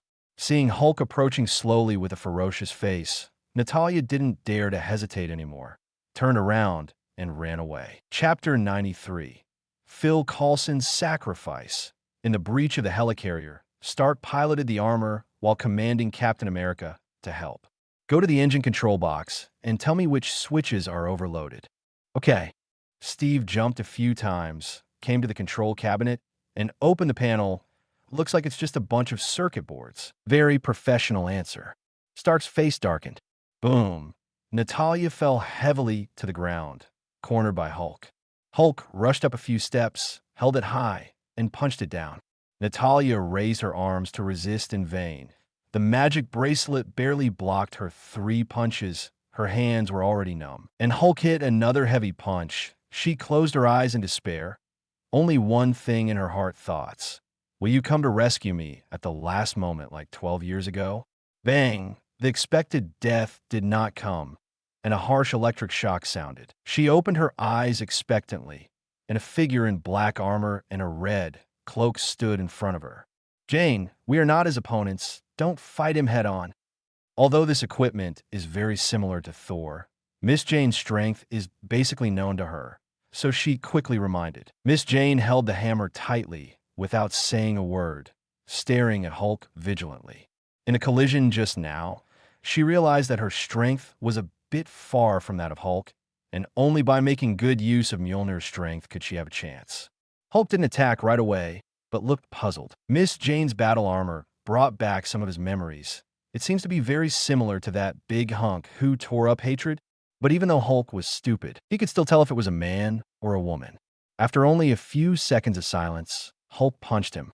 Miss Jane, who had been prepared for a long time, quickly turned her head to avoid the punch, and then hit Hulk's armpit with a hammer. Hulk snorted in pain, and immediately a serious green light flashed, and he roared angrily, and the whole person rushed forward. Natalia hurried up to help, and the two worked together to deal with Hulk. In a hidden corner, Thor watched the cooperation between the two and nodded secretly. He definitely wouldn't let Natalia have an accident, and came to the space carrier through the portal when the explosion sounded. If Miss Jane hadn't arrived in time, he would have rescued her in advance. With the tacit cooperation between the two, Hulk will not be able to hurt them for a while, and Thor turns to another place. Hey, congratulations for triggering the Hawkeye-related mission, Mind Barrier. You will be rewarded for completing the mission. Mind Barrier. Barton Agent was controlled by Mind Gem and became an important member of Loki's plan. This incident is regarded as a shame in his life. After that, he will do this training to gain resistance to mind control magic. Mission objective. Return Hawkeye, who has been mind controlled, to normal. Mission reward. Immune to any mind control magic. In one aisle, Clint Barton was moving fast, trying to create more chaos and buy time. Thor fell from the sky and landed in front of him. Hawkeye quickly drew an arrow and let it rest on the bow. Under control, he stabbed his allies back without any pressure. Seeing the rich blue light in his eyes, Thor knew that his current control was still very deep. Usually, to deal with this kind of situation, a mind-purifying magic can solve it, and the Queen Mother Frigga will. The problem is that Thor can't. Although he's a master of both magic and martial arts, most of the magic he learns is offensive. Mind purification doesn't work. Then use physical purification. Bang, bang, bang. When Natalia and Jane Foster rushed over panting and dragging Bruce Banner, they saw that they were waving, "Give me back the punch," to Hawkeye's head. Thor. Oh my God, Miss Jane exclaimed. Although this guy was controlled and temporarily became an enemy, the fight was too miserable. Hey, Agent Barton is a colleague of SHIELD anyway. Don't beat him to death. Natalia joked. Drip. Congratulations to the host for completing the task. The mind barrier is rewarded. Immune to any mind control. Done. Thor threw Hawkeye away and handed it over to an agent who was already stunned. Zero. Seeking flowers. Zero. Don't worry, I'm not serious. There's something wrong with this guy's brain. I'll wake him up. Thor gave her a reassuring look and asked, How's the situation? Where's Loki? The engine has been repaired. Loki ran away and disappeared. Moreover, Phil Coulson agent died. Natalia's face was a little heavy, and her relationship with Phil Coulson was still good. In fact, this good old man has a good relationship with most people. Sad news. Loki escaped and killed Agent Phil Coulson. Nick Fury announced heavily. Stark, Steve, and Bruce Banner, who had just woken up, all looked serious and listened quietly without saying a word. Thor pouted. I admit, SHIELD does use Tesseract to make weapons. But I never put my bet on it, but put my hope on a riskier project. That's my ideal, Stark should know. Let's call it Avengers. No matter how powerful a weapon is, it needs excellent soldiers to use it. Gather the best people in the world together, and when the world needs them, they will work together to defeat the enemy we cannot defeat. Phil Coulson believed this until his death. He believed in heroes. His death is my responsibility. But now we must focus on the overall situation. Neither Stark nor Steve responded. The purpose of Loki is to open the portal, which requires a lot of energy. Maybe we can start around the various nuclear power plants. Stark expressed his thoughts. No, I know Loki. His character, he will not be willing to implement the plan in a sparsely populated area. He will definitely choose a densely populated place. It is best to have iconic and individual buildings. Thor reminded. Stark was taken aback. Densely populated? Sufficient energy? Iconic buildings with personality? Immediately, his face turned pale with shock. Damn it. This BD must have been eyeing my building. Chapter 94 Key Ruta Invasion. Stark hastily put on his badly damaged armor and stumbled out. Natalia glanced at Thor, seeing that he didn't stop him, and said immediately, "The Stark building is the most likely, and the population around it is also the most concentrated. So let's go there first." Steve, Bruce Banner, and others quickly followed. "I'm going too." A resolute voice sounded, and Clint Barton stood at the door in full armor. "This time I take a lot of responsibility, and I have to make it up." Natalia nodded and greeted everyone to get on a fighter plane and head towards New York. "Need to call her back?" Nick Fury asked Thor. This time the crisis was beyond expectations, and he couldn't help but think of the communicator left by Captain Marvel back then. 940, Thor shook his head. "No need. The invaders this time are at most some cannon fodder troops. As long as the Asgardians on Earth are still there will be no too powerful enemies." After a pause, he continued, "Besides, the Earth needs this ordeal to wake up those who are immersed in the illusion of peace. Otherwise, when the Asgardians leave in a few years and the other party invades in an all-round way, the defenseless Earth may be the first can't resist a wave." This passage reveals two pieces of information. One is that the Earth will suffer the most terrible invasion in a few years. The other is the Avengers failed to prevent the portal war from breaking out in New York. Hill agent, quickly notify the evacuated New Yorkers. Nick Fury broke out in a cold sweat. However, the top officials in Washington will not agree to evacuate a city with a population of 8 million. Even if it is passed, there will be at least a month's meeting. Damn it. Nick Fury's face turned black and glowing. He had already encountered terrible consequences. "Calm down, black corned egg." Thor held him down. "You said you should trust the Avengers. They will try their best to protect civilians. Besides, the ones who can really destroy New York will not be aliens, it's the politicians." After saying this meaningfully, Thor turned his head. "Hello, Hill agent. Can you take me to see Jerson's body?" Hill was taken aback. Nick Fury's eyes flashed, and he whispered, "Take him." On a hospital bed, Phil Coulson lay unconscious. His breathing has stopped, but the electrocardiogram on the side is still fluctuating. "Are you planning to save him with the GH-325 drug that is still in the experimental stage?" "Yes," Nick Fury said in a deep voice. "During the experimental stage, most of the experimental subjects had mental problems after recovery. But there is no other way. You don't have it. I have it." Thor took out a bottle of potion. "Extremis is not diluted. How about Tesseract?" Although the loss was huge, Nick Fury, who had suffered a loss, still agreed. After this disaster, he couldn't wait to give away the hot potato Tesseract. What's more, the Rubik's Cube is still in Loki's hands. After the Extremis was injected, the wound began to heal slowly. His injuries have been brought under control, and his life is safe. He just needs to recuperate for a while. After Thor finished speaking, he opened the portal and left. On the top of the Stark building, a blue light shines into the sky, as if communicating with heaven and earth. Stark took off his broken armor and waited for the Mark 7 to start up, stalling for time. Loki laughed wildly. "We have an army. What do you have against it?" Stark said flatly, "We have Hulk, the big guy. Hey, I thought he got lost. We also have Thor, and while he's a very nasty guy, he's said to be good at beating you up." Loki's smile froze, and he said angrily, Annoying me won't do you any good. I'd like to see what happens when you and your teammates turn against each other. He lifted the scepter and touched Stark's chest. However, nothing happened. Damn it, I've never failed. Why can't I fail even though I don't have armor? Loki sighed. Stark made up the knife. I told you that you can't do it, but I don't believe it. Loki grabbed him by the neck. This man is so mean, my army is coming. You will all kneel before me.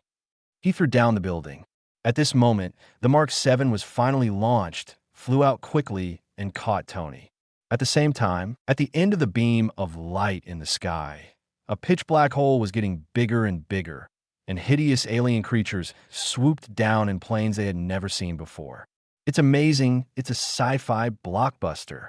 Stark groaned, facing the overwhelming Chiritas in the sky. Boom! There was a huge amount of roar, which finally alarmed the crowd below. Huge amounts of wreckage fell one by one, and the crowd fled in all directions amidst exclamations.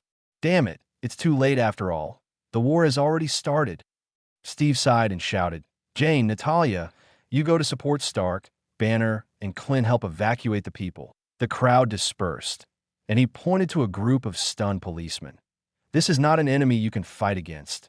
Leave it to us, and you are responsible for the rescue. The policemen looked confused, not knowing whether to listen or not. At this time, a Kiruda soldier rushed towards a frightened child on the side of the road. Steve didn't even think about it. He swooped in, raised a shield, and killed the Zarita soldier with a single blow. The shocked child looked up and shouted excitedly, Captain America 4.9. You are Captain America. I knew that Captain America would protect us. Captain America? The policemen were shocked and then noticed the shield, and their expressions changed instantly. Follow your arrangement, Captain, the leading police officer said solemnly.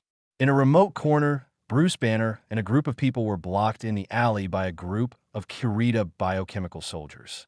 Looking at the terrified people behind him, Banner sighed. He turned back with a gentle face and said, Don't worry, there won't be any. Looking back, the muscles in his body slowly swelled up, tearing his clothes. I'm sorry you peed me off. A loud roar sounded. Chapter 95 Nuclear Peace Settlement. Boom. Seeing Hulk carrying a car in front of him, like whack-a-mole, hammering a Kirita Hulk, the crowd behind were stunned. Today is the first time they have seen this terrifying alien creature and the super fierce Hulk who protects himself. It turns out that aliens really exist. Oh, bad. Tony, who had killed a large number of Kiruda, saw 10 super ministers roaring in the sky not far away. Leviathan. He released a wave of missiles to bombard it, but it was unscathed. He turned his head to attract the Leviathan giant Kuan and opened the communication. Call for support. There's a large shrimp here. My attack seems to have no effect. Lead to the lower city. Hulk is over there. Steve's voice came from the address book. Understood. Stark quickly flew up, throwing missiles towards the rear to attract aggro, and flew in the direction of Hulk. Hulk was like a tiger jumping into a flock of sheep, ravaging Kirita's soldiers crazily. The opponent's weapons could hardly penetrate his skin, but his size and strength were enough to kill Kirita in an instant. Hulk, get angry! Stark shouted loudly and flew over, with a super giant Kuan behind him. Hulk roared, rushed forward and punched hard, making a loud noise. Leviathan's head collapsed, and pieces of armor fell off. Stark immediately released a dozen missiles, which smashed through the shed armor, and then a violent explosion occurred in its body, and the mighty Leviathan finally fell down. Oh! Stark just breathed a sigh of relief, raised his head, and found 2 Leviathans appeared in the distance, flying towards them. A huge amount of Leviathan fell from the sky, and its huge body fell apart. Thor clapped his hands and rushed to the next target. Ordinary Kirudas can be handed over to others to deal with, and his target is only the giant Leviathan. Loki is sitting in a fighter plane, patrolling the battlefield, causing chaos here and there. A hammer flew from a distance, and the plane that couldn't dodge, it exploded on the spot. And Loki fell heavily onto the balcony aft of the Stark building. Surrender. Then close the portal. Loki got up from the ground, held up the scepter, stared at Jane Foster and said, I don't believe it. I won't be able to beat you. He jumped on it angrily. Although Loki, as the Giants of Jotunheim, has good physical fitness, but Jane Foster has gone through the strengthening of Mjolnir and the training of Thor these days, so he is not inferior to Loki at all for a while. On the helicarrier, Nick Fury looked at the endless corridas on the screen, his expression a little ugly. The so-called cannon fodder troops are so difficult to deal with. How far will the real decisive battle go in the future? Sir, the council is calling. He'll step forward to report. Nick Fury's face was a little dignified. Those guys, under normal circumstances, would not interfere with SHIELD's affairs. But once they interfere, there is often no good thing. He remembered Thor's words. The ones who can really destroy New York will not be aliens, but those politicians. With a frozen face, I made a video call. A congresswoman spoke up. Director Nick Fury, after a unanimous council discussion, has made a decision to use nuclear bombs on New York. I will not execute such a stupid order. Your warship is the closest to the battlefield. Immediately dispatch a fighter plane. Another counselor ordered, but was interrupted by Nick Fury. Once again, I will not carry out such an order. Unless my team is completely defeated, I will never drop a nuclear bomb on my own civilians. If you can't stop them, the whole world will be finished. The members of the Congress were all stern. If a nuclear bomb is used, it will be really irreparable. Marinate interrupted the call directly. In the eyes of these politicians, the lives of civilians are not life at all. In their eyes, using nuclear bombs on 8 million people will only result in finding someone to take the blame. Moreover, the nuclear bomb may not be able to destroy the portal, but it will destroy New York in vain. Bang! Hulk punched hard, pushing Loki, who was fighting Miss Jane, into the building. Loki stood up and roared angrily. Enough! You humble human beings, I tell you, I am a god. You don't want to humiliate me again.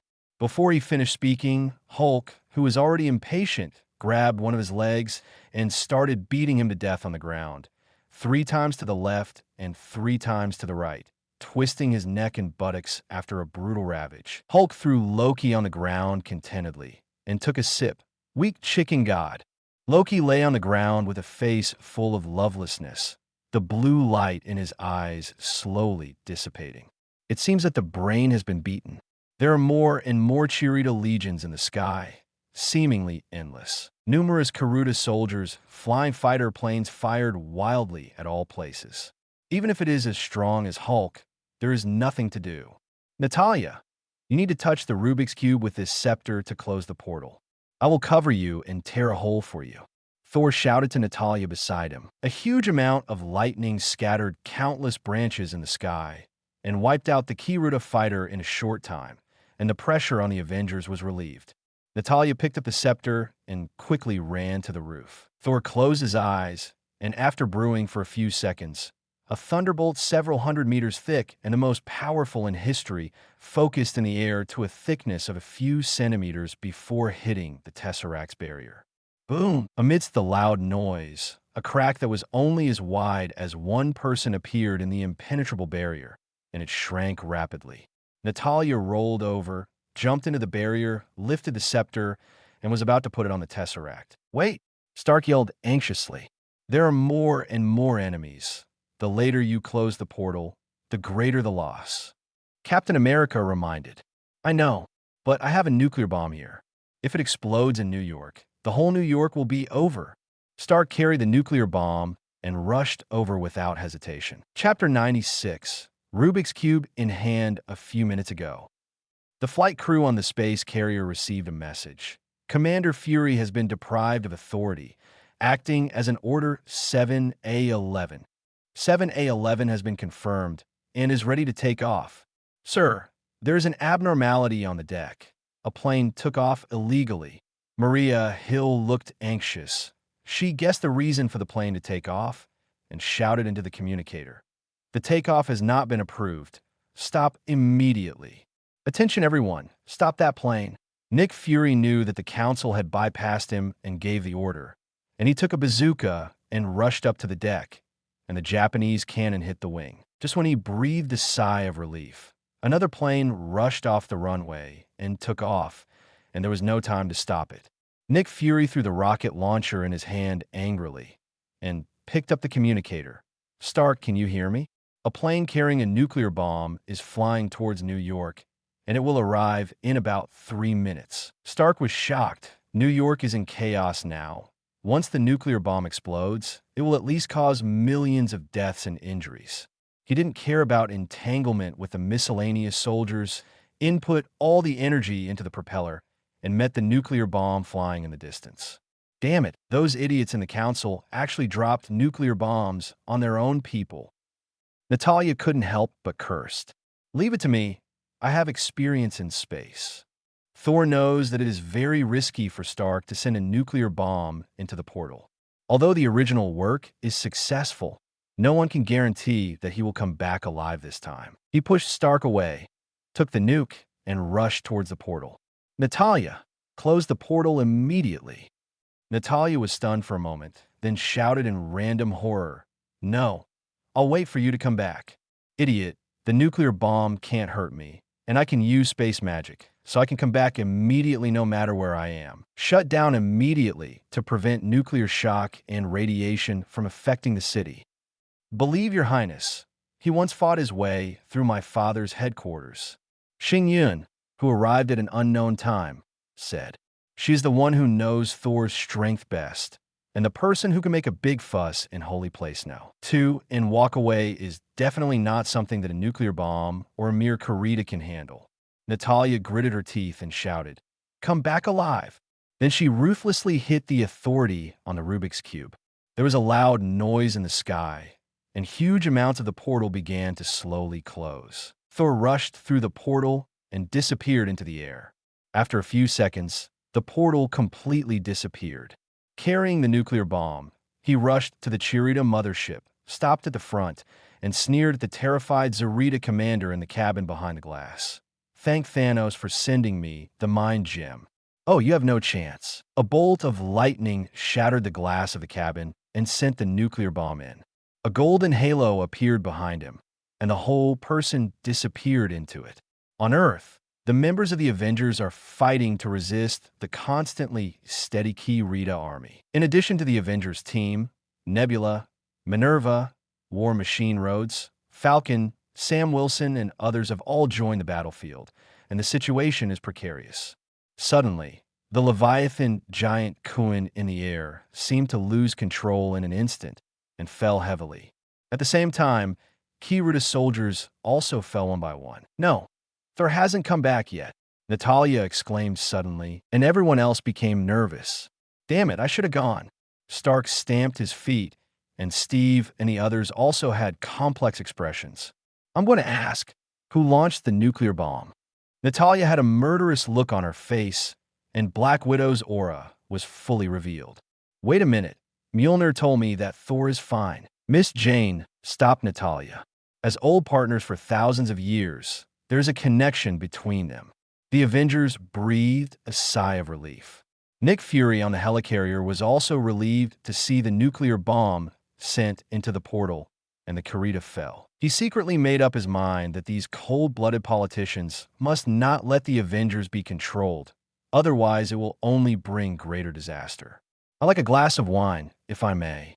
In the office of the Stark building, Loki, who regained his sanity, surrendered to the Avengers, and he was used to it anyway. The elevator door opened, and a team of commandos came in, and the leader, Sitwell, said, "Give us the scepter, and we will keep it safe." Zero asked for flowers. Natalia squinted her eyes, but still gave him the scepter. Although she knew he was not a good person, it was not the time to turn her face. "Attention, this thing is very dangerous. It was controlled by it." Sitwell nodded. "I'll keep an eye out. As for the Tesseract, your chief has agreed to hand it over to me." Thor's voice came from behind. "Sorry, I'm late. Thor's space teleportation level is limited, and the ultra-long distance teleportation has some deviations, and it actually teleported to the edge of the solar system, so it took more time. Speaking of which, if it wasn't for a divine body like myself, ordinary magicians wouldn't dare to engage in interstellar teleportation without being sure, not to mention accidentally running on the sun. The vacuum environment alone can make most crispy magicians kneel." Thor grabbed the Tesseract up and looked at it. Sitwell was stunned, and a random group of people raised their guns and aimed at Thor. Put down the Tesseract. This is the property of Shield. Thor sneered. Just kidding, my father put Tesseract on the Earth for thousands of years to prevent the energy from being abused. When did it become your Shield thing? Sitwell agent, put down the gun. Thor is not the enemy. Natalia shouted. Stark also raised his palm, and the laser cannon was ready to go. This is my territory. I suggest you don't be impulsive. At this time, Nick Fury's voice came from the communicator. Put down the gun. The Tesseract belongs to Asgard. However, Secretary Pierce said, now I'm the director. Sitwell hesitated for a while, put down the gun with a black face. On the helicarrier, Nick Fury explained to Hill and others beside him. Not to mention that I promised him, the energy of the Tesseract is originally too dangerous and can easily attract the attention of evil forces. Earth is not ready for high-level war. Chapter 97 Legendary Doctor History Legend in a dark corner of the universe. A gloomy voice sounded. Earthlings are not as weak as we imagined. They're tough, they're rebellious, and it's hard for them to be ruled by others. Most importantly, that bloodiest guardian is helping Earth. He's offended us more than once. Wong sat up, and a burly figure turned around slowly, with a cruel smile on his purple-like face. He won't have a chance to be arrogant again soon. Odin is getting old. When Odin is gone, he will pay for what he did. According to the information sent this time, it seems that the traitor Xing Yun is also on Earth. Let her go. She will pay the price for her betrayal back then. May 13th. Cheers. Having won this tough battle, the Avengers need to relax. Originally, Stark proposed to go to a nearby barbecue restaurant, but under Thor's strong opposition, the meeting place was transferred to the banquet hall of Stark Building, because Thor knew that the barbecue restaurant was actually very bad. Tomorrow morning, I'm taking Loki back to be judged by Asgard. What's next for everyone? Thor asked. Oh, I'm leaving again. What can I do? I can only cry secretly. The widow pretended to wipe her tears, and her tone was full of resentment. Really cheated by her. Come on, who doesn't know that you're the famous Black Widow? So don't pretend to be a little woman. Thor laughed and complained, and Natalia gave Natalia a blank look. There's a very interesting celestial phenomenon recently. I can take the time to study it carefully after you leave. Miss Jin muttered while resting her chin, her tone a little excited. Recently, I have been trained by Thor every day, and my own research time is gone. I promised Pepper, after this time, take off the armor and spend some time with her. Thor thought of something and asked, haven't you thought about taking out the shrapnel in your body? Although the reactor can also sustain life, it will consume more energy for the armor function at the same time. Do you plan to carry it for a lifetime? Stark smiled wryly and shook his head. I've thought about it, but I have a lot of shrapnel in my body and it's finely fragmented, so it's very difficult to take it out. Because of my identity, many doctors dare not take risks. Not to mention the famous Iron Man. The whole American, the status of the richest man, makes most doctors dare not use the knife. What a surprise, it's over for a lifetime. Thor thought for a while and said uncertainly, you need the best surgeon. Maybe I have a candidate. He picked up his cell phone and dialed a number. Hi, is that Dr. Palmer? I am, are you? Thor. A timid female voice came from the phone. It's me. I want to inquire, is there a surgeon named Strange in your hospital? You're talking about Dr. Stephen Strange? He was transferred recently. His surgical skills are the highest in our hospital, but he's not well known at the moment. How do you know him? It's not important. What's important is that I have a chance to make him famous. If he succeeds, he will be famous all over the world. May I ask who it is? Dr. Palmer was a little curious. To reach the level that Thor said, the difficult operation is the second, and more importantly, the object of the operation must be famous enough. Tony Stark, the famous Iron Man, is he famous enough? After hanging up the phone, Stark asked curiously, what's the name of the doctor you're talking about? Legend of shit? Why haven't I heard of it? Is it reliable? Thor laughs. Believe me, if he can't do it, there's no one in the world who can do it. But that guy has a bad temper, and his personality is very annoying, just like you before, but he is not as easy to talk to as I am.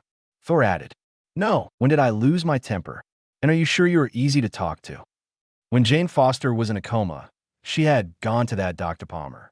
At that time, Thor just thought that the other party was very beautiful, but didn't take it to heart.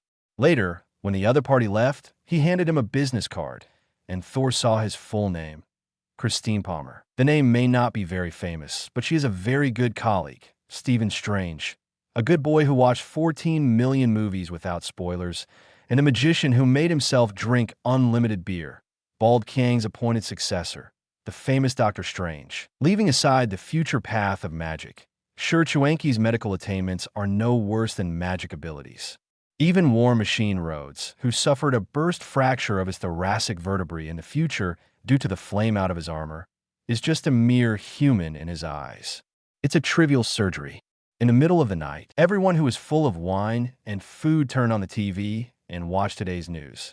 Although this episode was confirmed as an alien invasion that caused huge amounts of losses, this group of superheroes known as Avengers is not only a relief to many people, but also a reason to celebrate. It's great to have them here. The host happily talked about his views, and then the video switched to interviews with the masses. "I love you, Thor," a blonde hottie yelled into the camera.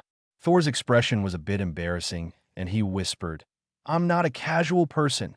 Suddenly, he received a burst of contemptuous gazes. "Oh my God, I met Captain America. I want to marry him."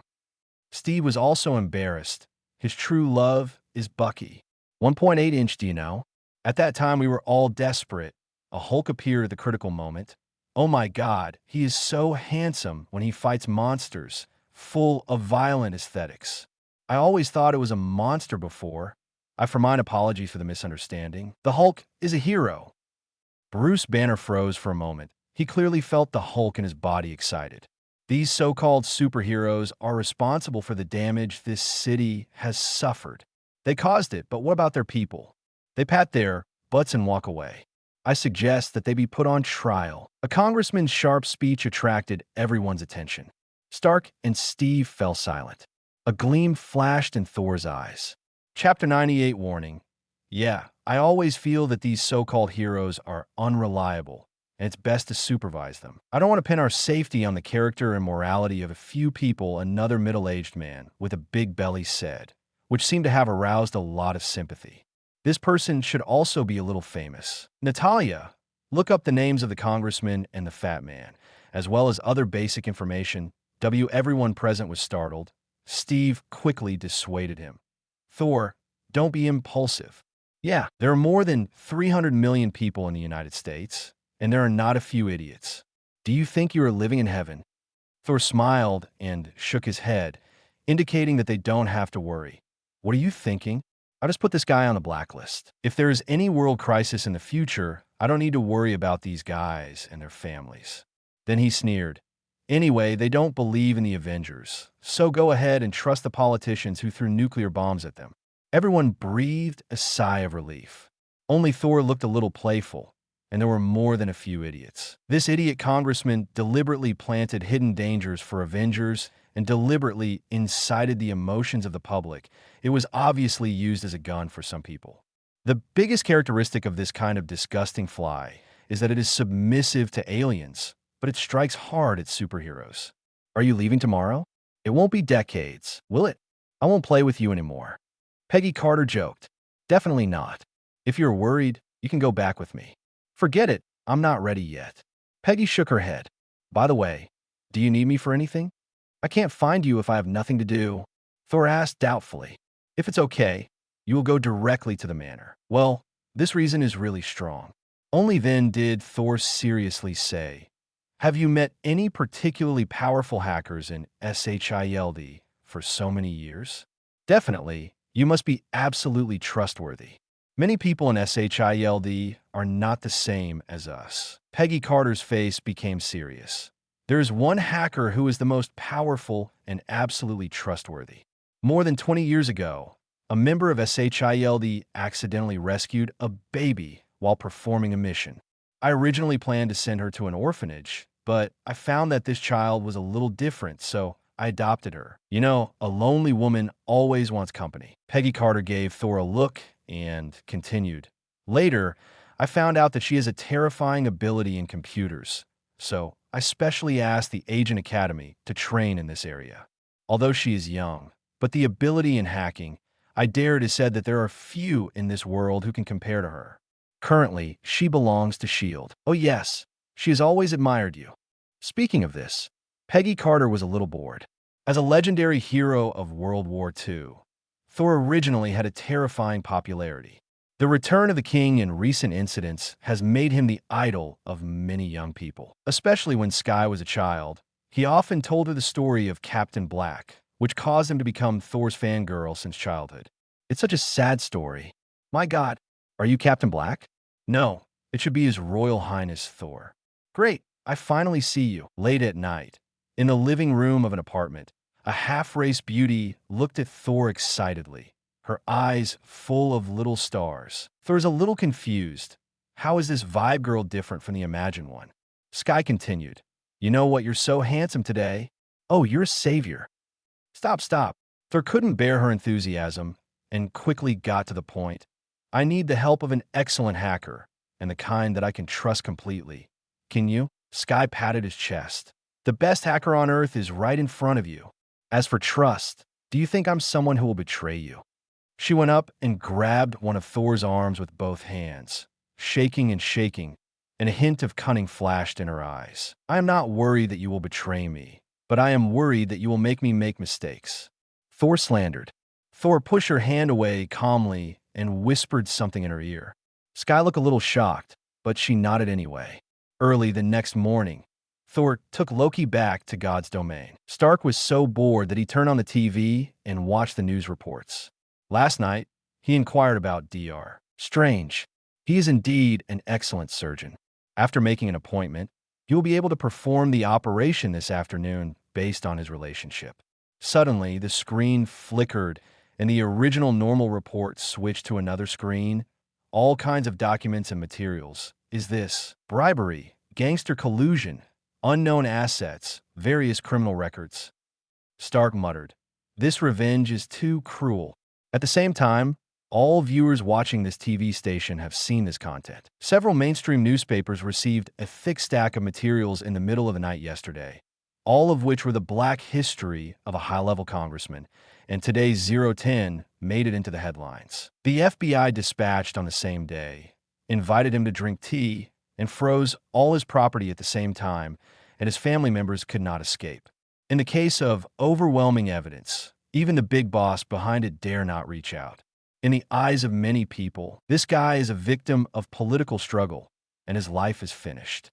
Only a few people know that this is revenge, a strong response to previous temptations, and a warning to them. In this position, few people are completely clean. It depends on whether anyone knows and has the ability to investigate. FK, who will tell me that these contents have been completely deleted and overwritten long ago? Why can they still be dug out? Are all the newspapers eating shit? Give them the information and write it to the newspaper without verifying it? These guys really only have traffic in their eyes. Also, why were the backstage of the three major broadcasting companies compromised at the same time? Are their defense systems all shit? In an office in Washington, a big boss roared angrily. A programmer with glasses said with a mournful face, "Report to the speaker. According to our anti-tracking results, the address of the attacker pointed to the home of Congressman Williams. It seems that he voluntarily exposed himself." Chapter 99. Jane's Potential. You did it? Peggy Carter asked Skye angrily. It is rare for a hacker of this level to find data that has been deleted for many years in one night, and can also paralyze the systems of the three major broadcasting companies, let alone get that special data. And there's only Skye who has this motive. Skye smiled sheepishly and nodded. "I didn't fabricate the facts. These contents are all true. Besides, this guy is not a good person, and it would be cheap to spend a lifetime and jail him."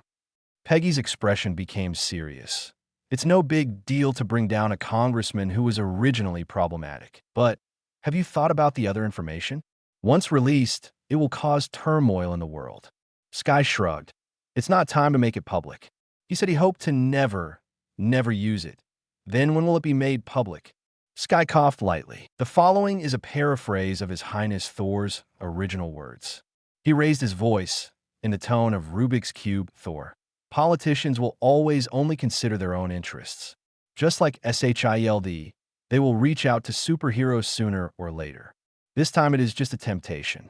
In fact, there's not enough ability to suppress us. At that time, what they're most likely to do is to incite the people by various means and use the emotions of the people to carry out moral kidnapping.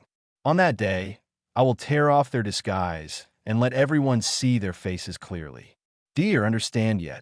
Peggy Carter said with a dark face. You don't need to repeat the last sentence. Oh, I added that last sentence myself. Peggy Carter fell silent, thinking about the words. After a long time, she smiled wryly and nodded. You really make it difficult for me. Forget it. I've retired anyway. It's okay to be a gun for others, but it's a problem if you provoke me anyway. A group of soldiers locked Loki and walked towards the hall, while Thor was talking on the side. It's also because this guy's owned but is not clean, otherwise it would be really hard to touch him. Loki couldn't help complaining. As far as I know, even if there is no problem, you will find him a problem. Don't talk nonsense. I'm a good law-abiding citizen. You're definitely the one to do this kind of thing, for example, pretending to be him and running to the White House. Loki is a bit pained. Why is there someone more brazen than me in the world? Frigga walked over and looked at Lu Ji with a worried face. Mother, Loki blurted out, then reacted, and changed his mind to an expression of indifference. Are you proud of me? Frigga's face became more worried. Don't add fuel to the fire. Your father is very angry now. Just as Loki was about to speak, Odin's voice came from the king's seat. Okay, let me talk to him. Why turning to Loki? He said in a deep voice. Don't you really know that you have sinned deeply? There is nothing to say. Wherever you are, there will be destruction and death. And I, as a benevolent god, future to Midgard to rule the people of the earth. I can prove that I am truly born to be king. Odin sighed. All this stems from your desire for the throne. No, this is the power I deserve. Loki's voice suddenly became louder. Enough. Odin was furious, and he roared. The right you deserve is death. Died in infancy, abandoned on a cold rock. If Frigg hadn't pitied you, you would have died long ago.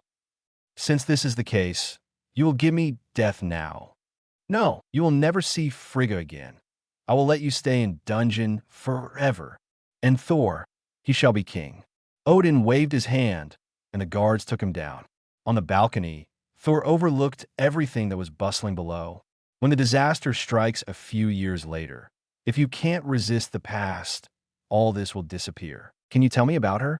Odin suddenly walked up to him. Yes, but which one are you talking about? Odin's mouth twitched. In fact, Thor's behavior is not a problem in the eyes of the Asgard people. Even Odin has had 3 wives, but only Frigga went to the end. Zero asked for flowers. Mainly, Thor's been obsessed with hammers for 1,000 years, until he suddenly became enlightened in the last few years. And it may be because of the depression for too long that it got out of hand. Considering the lifespan and time concept of the Asgard people, it's like taking a nap. A lot of daughter-in-laws are already. If it wasn't for the fact that Frigga, who is a witch, didn't notice anything unusual, he even suspected that his son was being possessed other's body. The only consolation is that my favorite Sif has not waited in vain for so many years. That, the mortal who took Mjolnir. Of course, he was talking about Jane Foster. As for Natalia, it was just that her character was recognized by Mjolnir, and she was allowed to use part of the power of thunder. Once the hammer leaves, it turns back into a mortal again. But Jane is different. Now she's the new Thor, a real god with a godhead. She and Mjolnir have a high degree of compatibility, even surpassing you, Odin said solemnly. The reason why she can lift Mjolnir is not because of my curse, but is truly recognized by Mjolnir. I even have a feeling that even if I can't lift a hammer one day, that girl can still do it. Thor nodded silently. He already knew that Jane had great potential, but he didn't expect to get such a high evaluation from Odin. He pondered for a while and said, yes, a long time ago, I had a feeling that Mjolnir is not really my God King weapon. It just helps me use my power better. and makes me more focused. As an artifact of the same level as Kunganir should not be so ordinary. My gut told me Mjolnir's answer was in Midgard, so I left it on Earth until Jane held it up, and she didn't let me down. Odin nodded and patted him on the shoulder.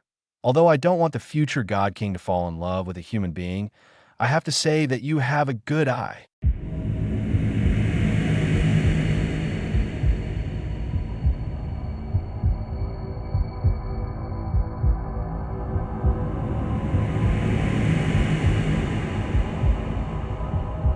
No more novels? Take part in the voting. The most requested novels and those with the most likes will be chosen for publication on euroaudiobooks.com. There, I can upload as much as I want without the risk of receiving a strike.